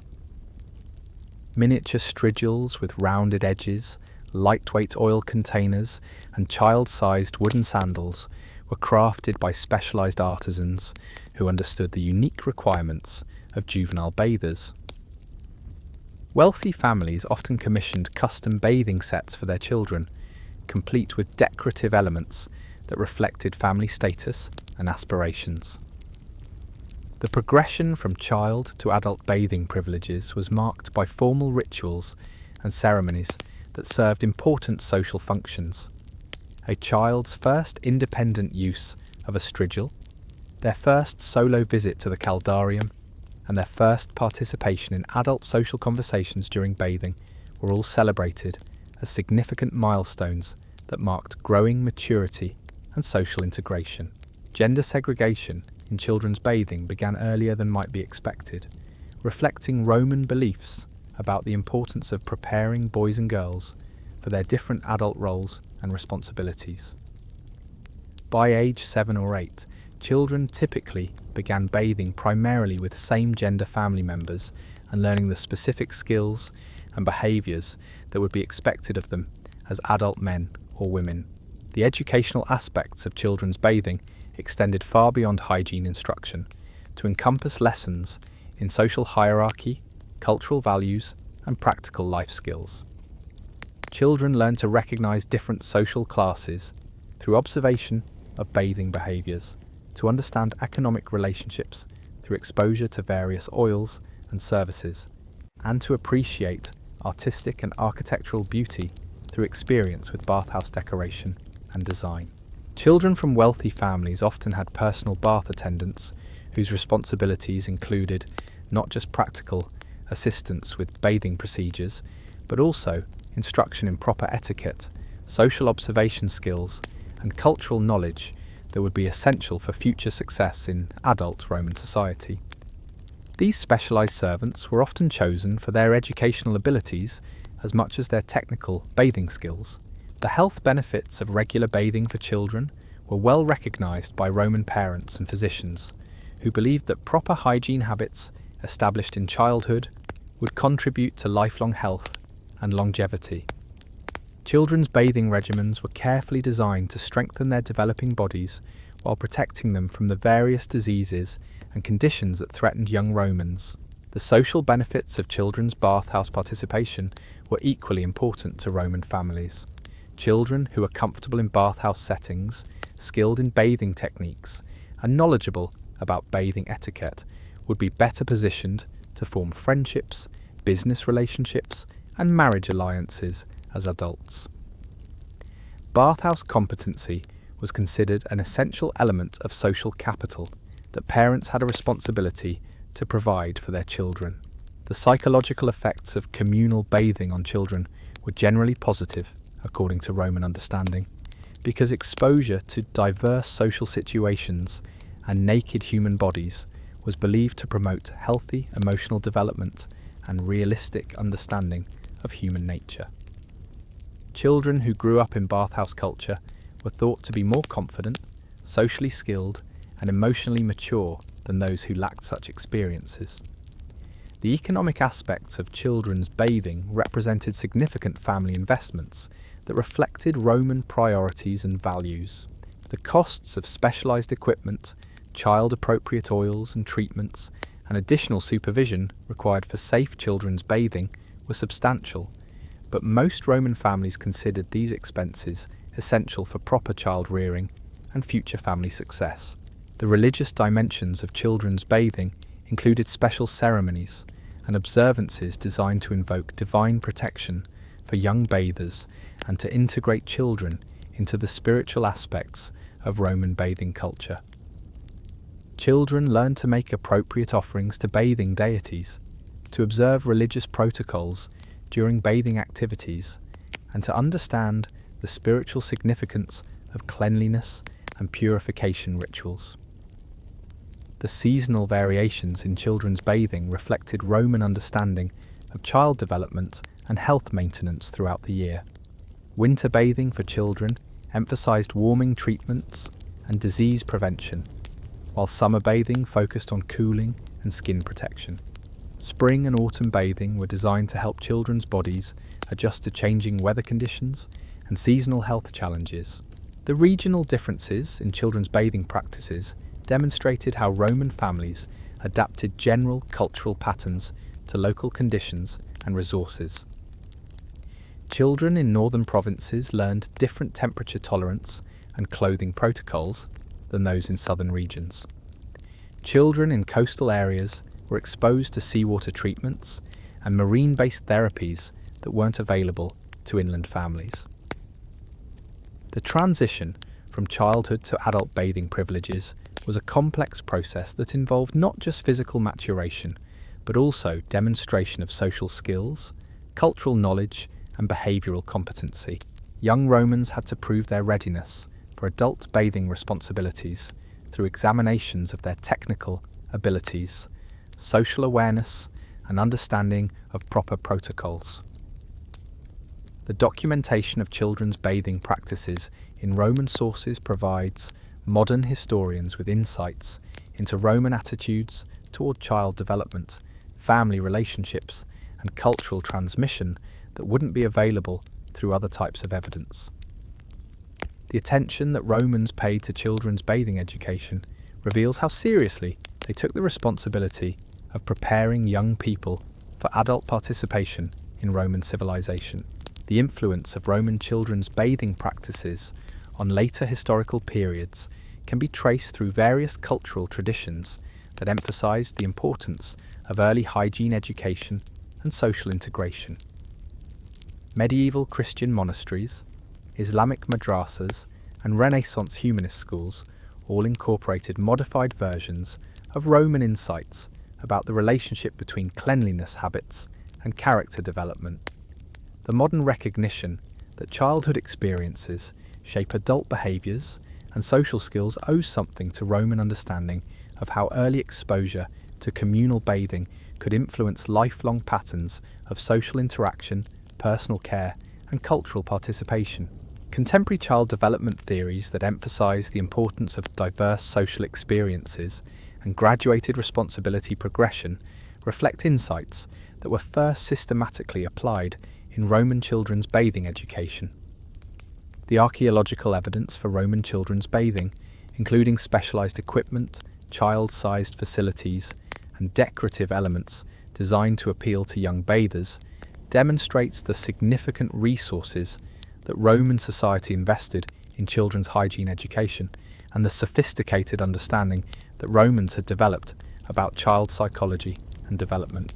The artistic representations of children's bathing in Roman decorative arts suggest that these activities were viewed as worthy of celebration and permanent commemoration, reflecting Roman values that emphasized the importance of proper child rearing and cultural transmission. These images provide insights into Roman family life and educational practices that complement textual sources and official records. The economic impact of children's bathing extended beyond individual family expenses to influence entire industries focused on child-specific products and services. Specialized craftsmen produced miniature bathing equipment, child-appropriate oils and cosmetics, and educational materials designed to support children's bathing instruction. These industries reflected the significant market demand for high-quality children's bathing products and services. The social networks that formed around children's bathing activities created important connections between families and contributed to the broader social fabric of Roman communities. Parents would meet and interact during children's bathing sessions, creating opportunities for business relationships, political alliances, and social partnerships that extended far beyond the bathhouse context. The technological innovations that were developed specifically for children's bathing, including safety features, size-appropriate equipment, and specialized heating and water management systems, represented significant advances in Roman engineering and design. These innovations demonstrated Roman commitment to protecting children while providing them with full access to cultural institutions and practices. The environmental considerations that influenced children's bathing practices reflected Roman understanding of how young bodies responded differently to various water qualities, temperatures, and atmospheric conditions. Children's bathing areas often had different ventilation systems, water sources, and temperature controls than adult facilities, demonstrating sophisticated awareness of child-specific environmental needs. The decline of Roman children's bathing education represented a significant loss in cultural transmission and child development practices that wasn't fully compensated by alternative educational systems that emerged during the post-Roman period. The integration of hygiene instruction, social training, and cultural education that characterized Roman children's bathing was rarely matched by later historical approaches to child rearing. Yet elements of Roman children's bathing culture have survived in various forms throughout different societies and historical periods. The recognition that hygiene habits established in childhood influence lifelong health and social success.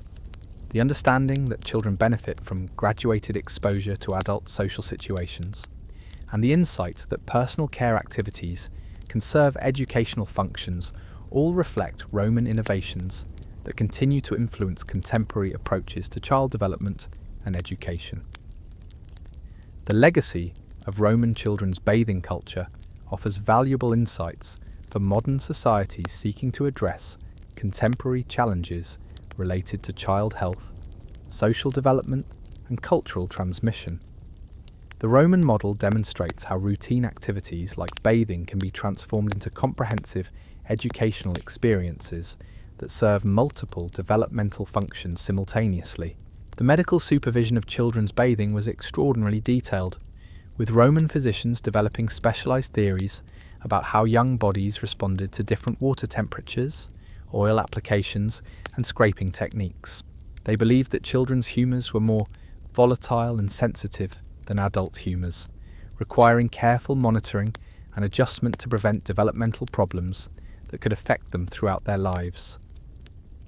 Pediatric bath attendants were among the most highly skilled and well-paid specialists in Roman society, because their work required not just knowledge of bathing techniques, but also understanding of child psychology, developmental stages, and the subtle signs that indicated whether a child was benefiting from or being harmed by specific bathing treatments. These specialists often worked with the same families for generations, becoming trusted advisors on all aspects of child health and development.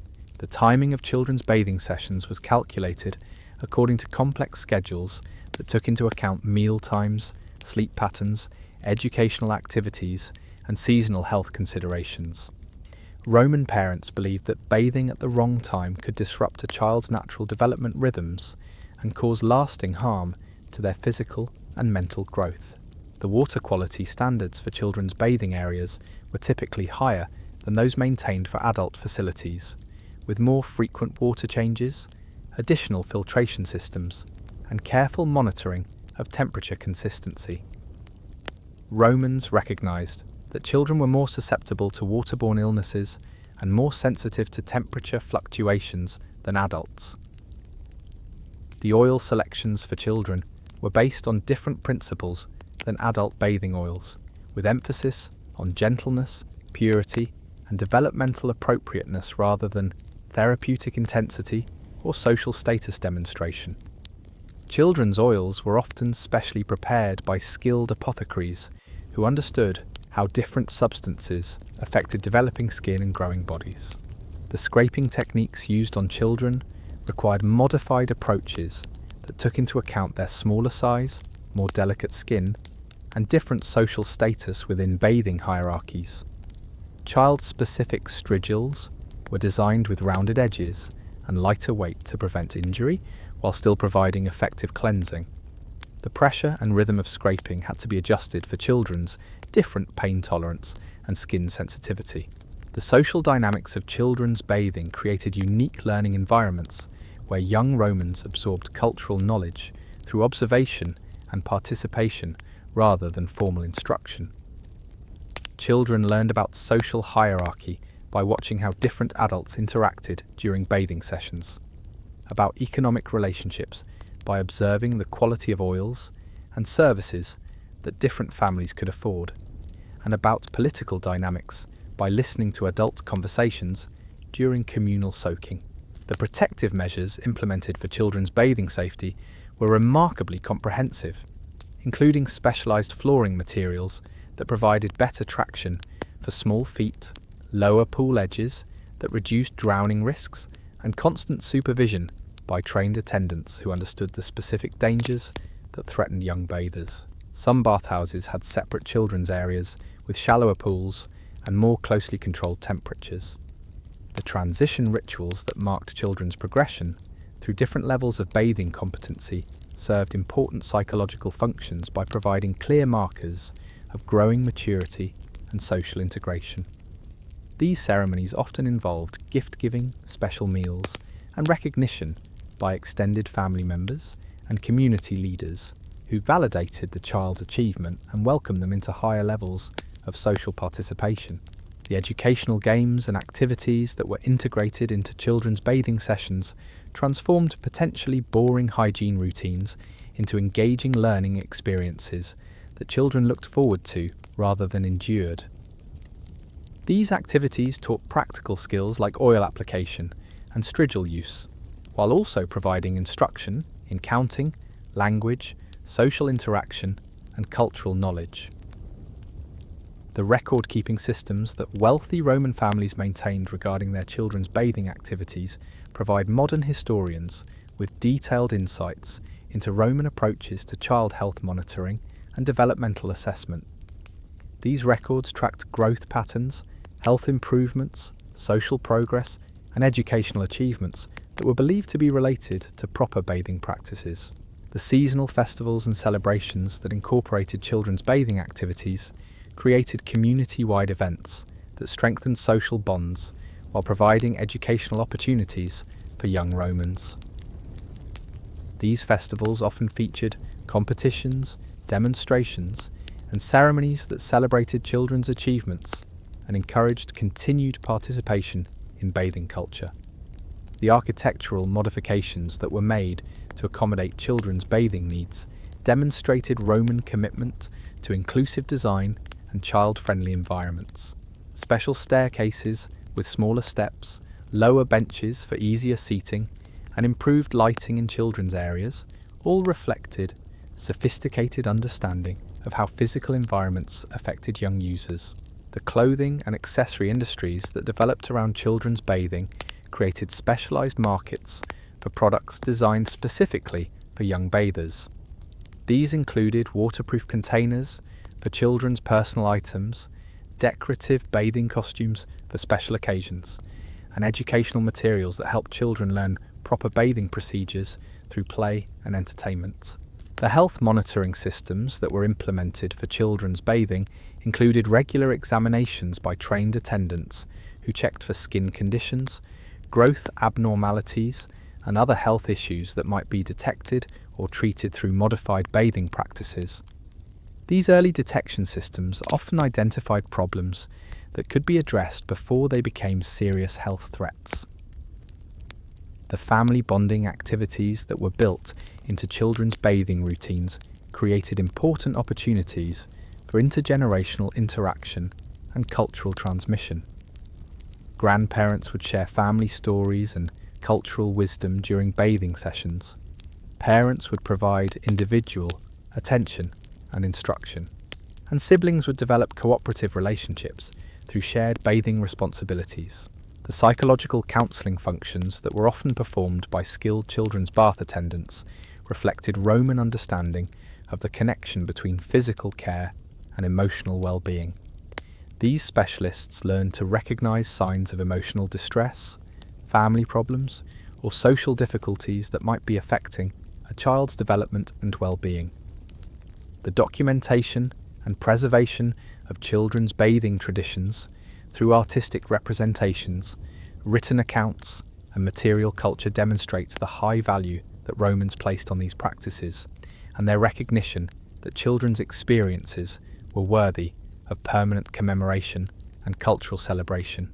The influence of Roman children's bathing practices on subsequent historical periods can be traced through various educational and child-rearing traditions that emphasized the importance of combining practical skill development with social integration and cultural transmission.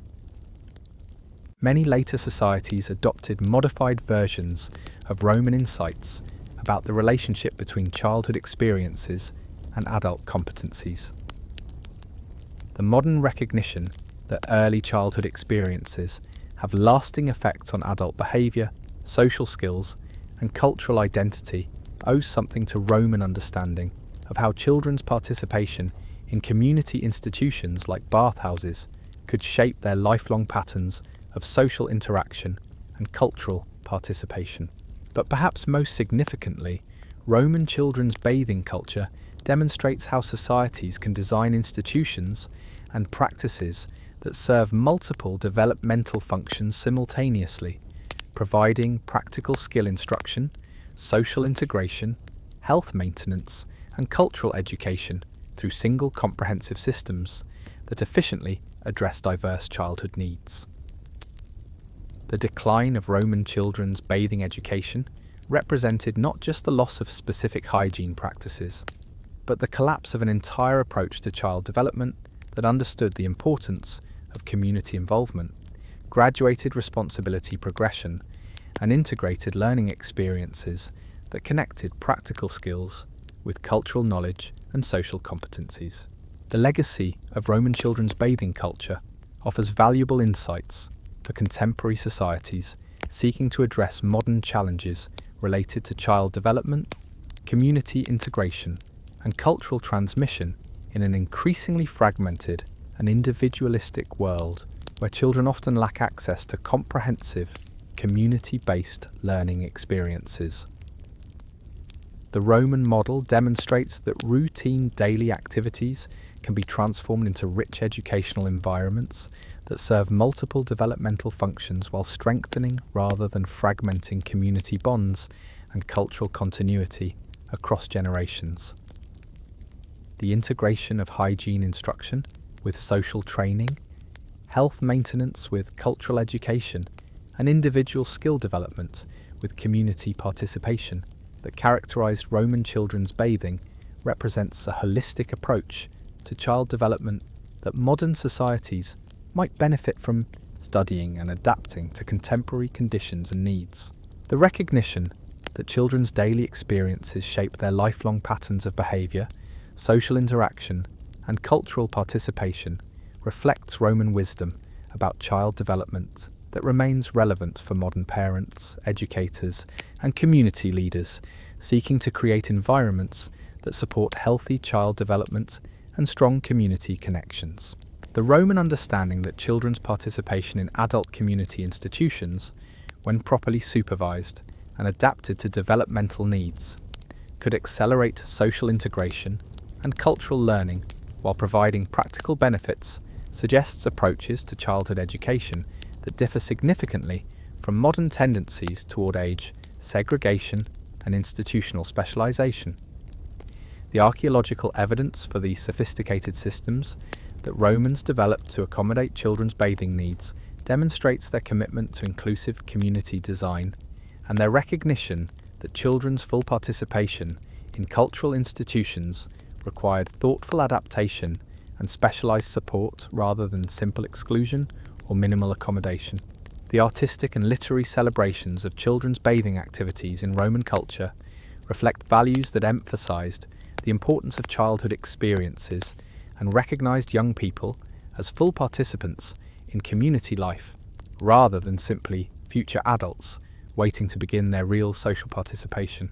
The economic investments that Roman families made in children's bathing education, including specialized equipment, trained attendants, and modified facilities, demonstrate the high priority they placed on comprehensive child development and their understanding that early investments in children's social and cultural education would provide long-term benefits for families and communities.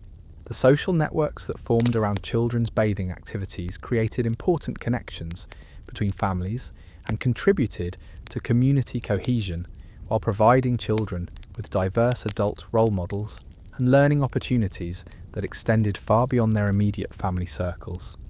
The technological innovations that were developed specifically for children's bathing safety and comfort represent significant achievements in Roman engineering and design that reflected sophisticated understanding of child psychology, developmental needs, and the importance of creating environments that supported rather than hindered children's full participation in community activities. The environmental considerations that influence children's bathing practices, including air quality, water purity, and temperature control, demonstrate Roman awareness of how physical environments affected child development and their commitment to providing optimal conditions for children's health and learning. The religious and spiritual dimensions of children's bathing included special prayers, offerings, and ceremonies designed to invoke divine protection for young bathers while integrating them into the spiritual aspects of Roman culture and helping them develop appropriate relationships with the gods who are believed to oversee human health and development. The regional variations in children's bathing practices reflect how Roman families adapted general cultural patterns to local conditions while maintaining essential elements of children's education and social integration that were considered necessary for proper Roman child development, regardless of geographic location or local resources.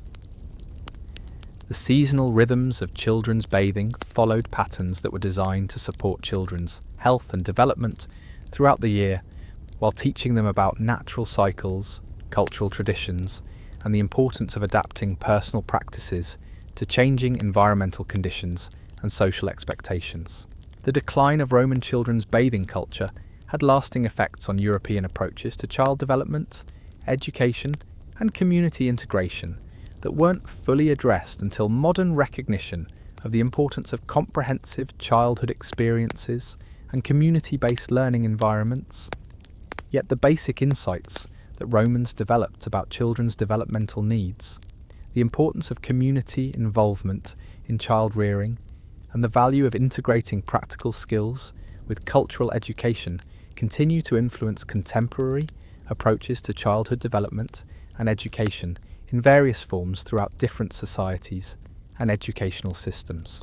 The legacy of Roman children's bathing culture reminds us that childhood experiences have lasting effects on adult competencies, and that communities have responsibilities to provide young people with rich, comprehensive learning environments that prepare them not just for individual success, but for meaningful participation in community life and cultural continuation.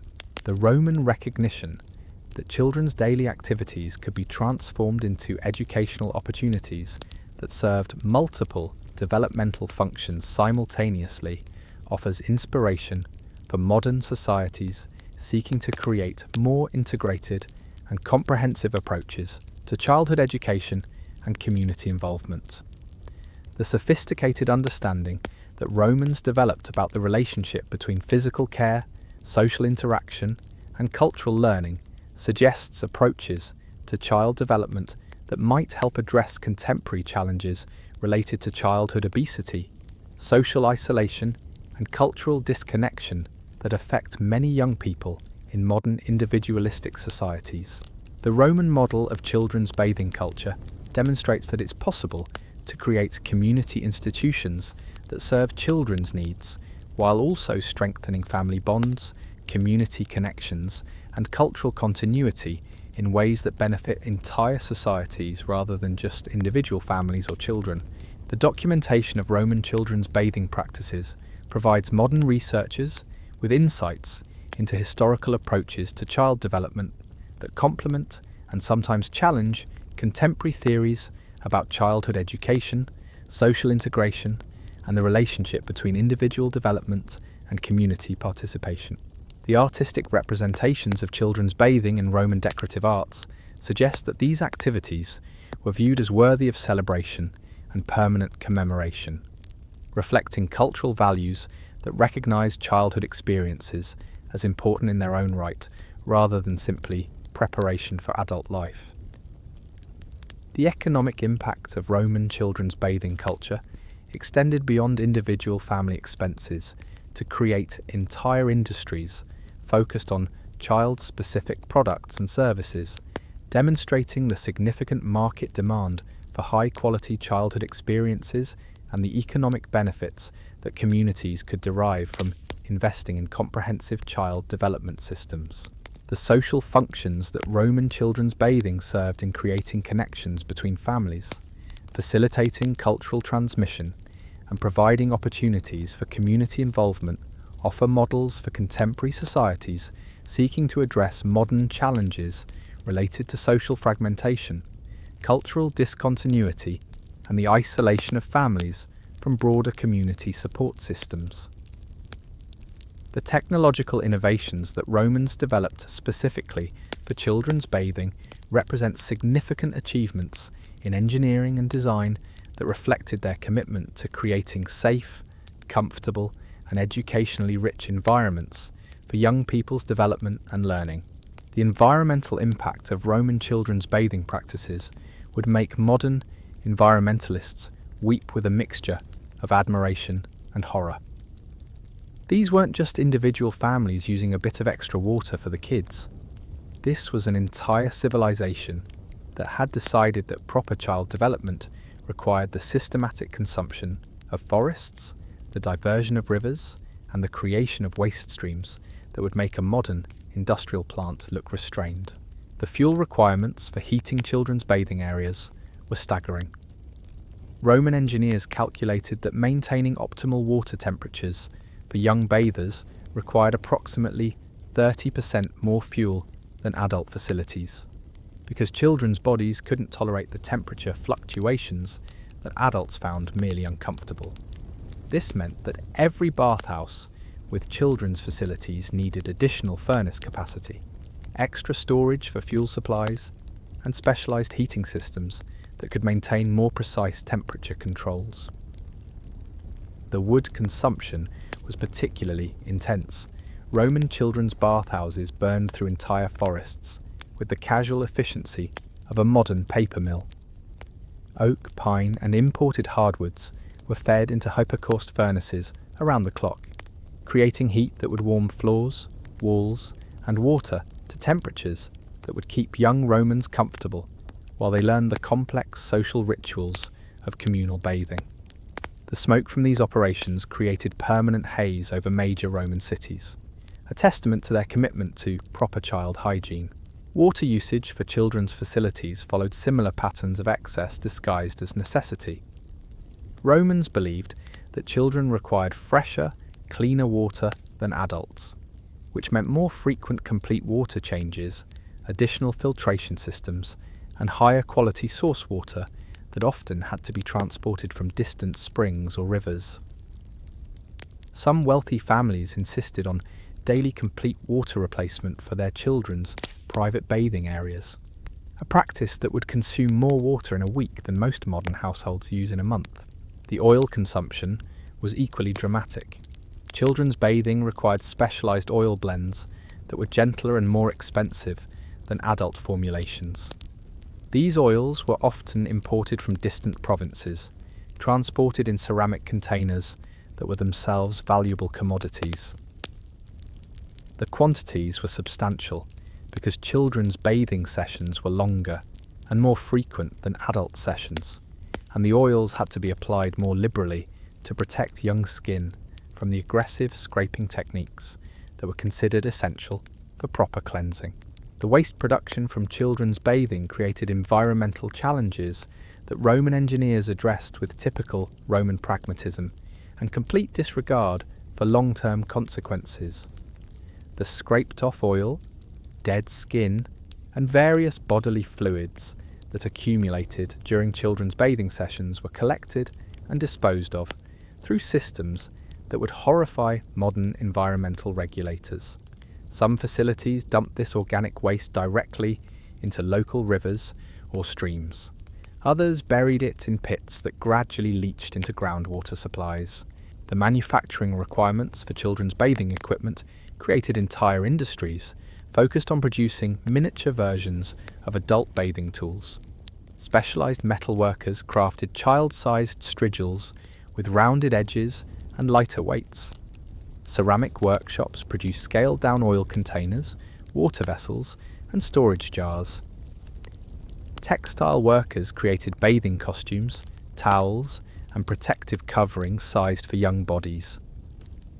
All of these industries consumed raw materials and produced waste streams that contributed to the overall environmental impact of Roman bathing culture. The transportation networks required to supply children's bathing facilities with their specialised requirements created additional environmental pressures. Caravans of ox-drawn carts carried oils from Spain, perfumes from Egypt, and specialised clays from distant provinces. Ships transported exotic ingredients for children's therapeutic treatments across the Mediterranean. The fuel consumption, road wear, and waste production associated with these supply chains represented hidden environmental costs that Romans simply accepted as necessary expenses for proper child rearing. The architectural modifications required for children's bathing areas often involved extensive excavation, stone quarrying, and construction activities that reshaped local landscapes. Building child-appropriate facilities meant digging shallower pools, constructing lower walls, and creating specialised drainage systems that required different engineering approaches than adult facilities. These construction projects consumed enormous quantities of stone, mortar, and metal while generating dust, noise, and construction waste that affected entire neighbourhoods. The social pressure to provide elaborate children's bathing experiences created competitive dynamics that drove environmental consumption to even higher levels. Wealthy Roman families competed to offer their children the most luxurious and comprehensive bathing experiences, leading to escalating resource consumption that served social display functions rather than practical child development needs. Some families spent more on their children's annual bathing expenses than most people earned in their entire lifetimes. The regional variations in children's bathing practices created different environmental impacts in different parts of the empire. Northern provinces required more fuel for heating systems that had to overcome colder ambient temperatures. Desert regions needed additional water supplies, transported from distant sources. Mountainous areas required specialised construction techniques that involved more extensive quarrying and transportation of building materials. Each region adapted children's bathing practices to local conditions while maintaining resource consumption patterns that strained local environments. The seasonal variations in children's bathing created cyclical environmental pressures that peaked during winter months when heating requirements were highest and during summer when water consumption increased to support cooling treatments and more frequent bathing sessions. These seasonal spikes in resource consumption required careful planning and stockpiling that created additional storage and transportation requirements throughout the year. And so, as we drift towards sleep tonight, perhaps we can appreciate the sheer audacity of a civilization that turned getting clean into a full-day social event involving communal nudity, toxic mercury powder, and enough olive oil to fuel a small Mediterranean economy. The Romans didn't just bathe, they orchestrated elaborate rituals of purification that would make modern spa enthusiasts look like casual amateurs. Sweet dreams, and remember, next time you complain about your 5-minute shower, somewhere in the ancient world, a Roman citizen is spending 6 hours getting scraped by a stranger with a metal tool, convinced this is the pinnacle of civilized living.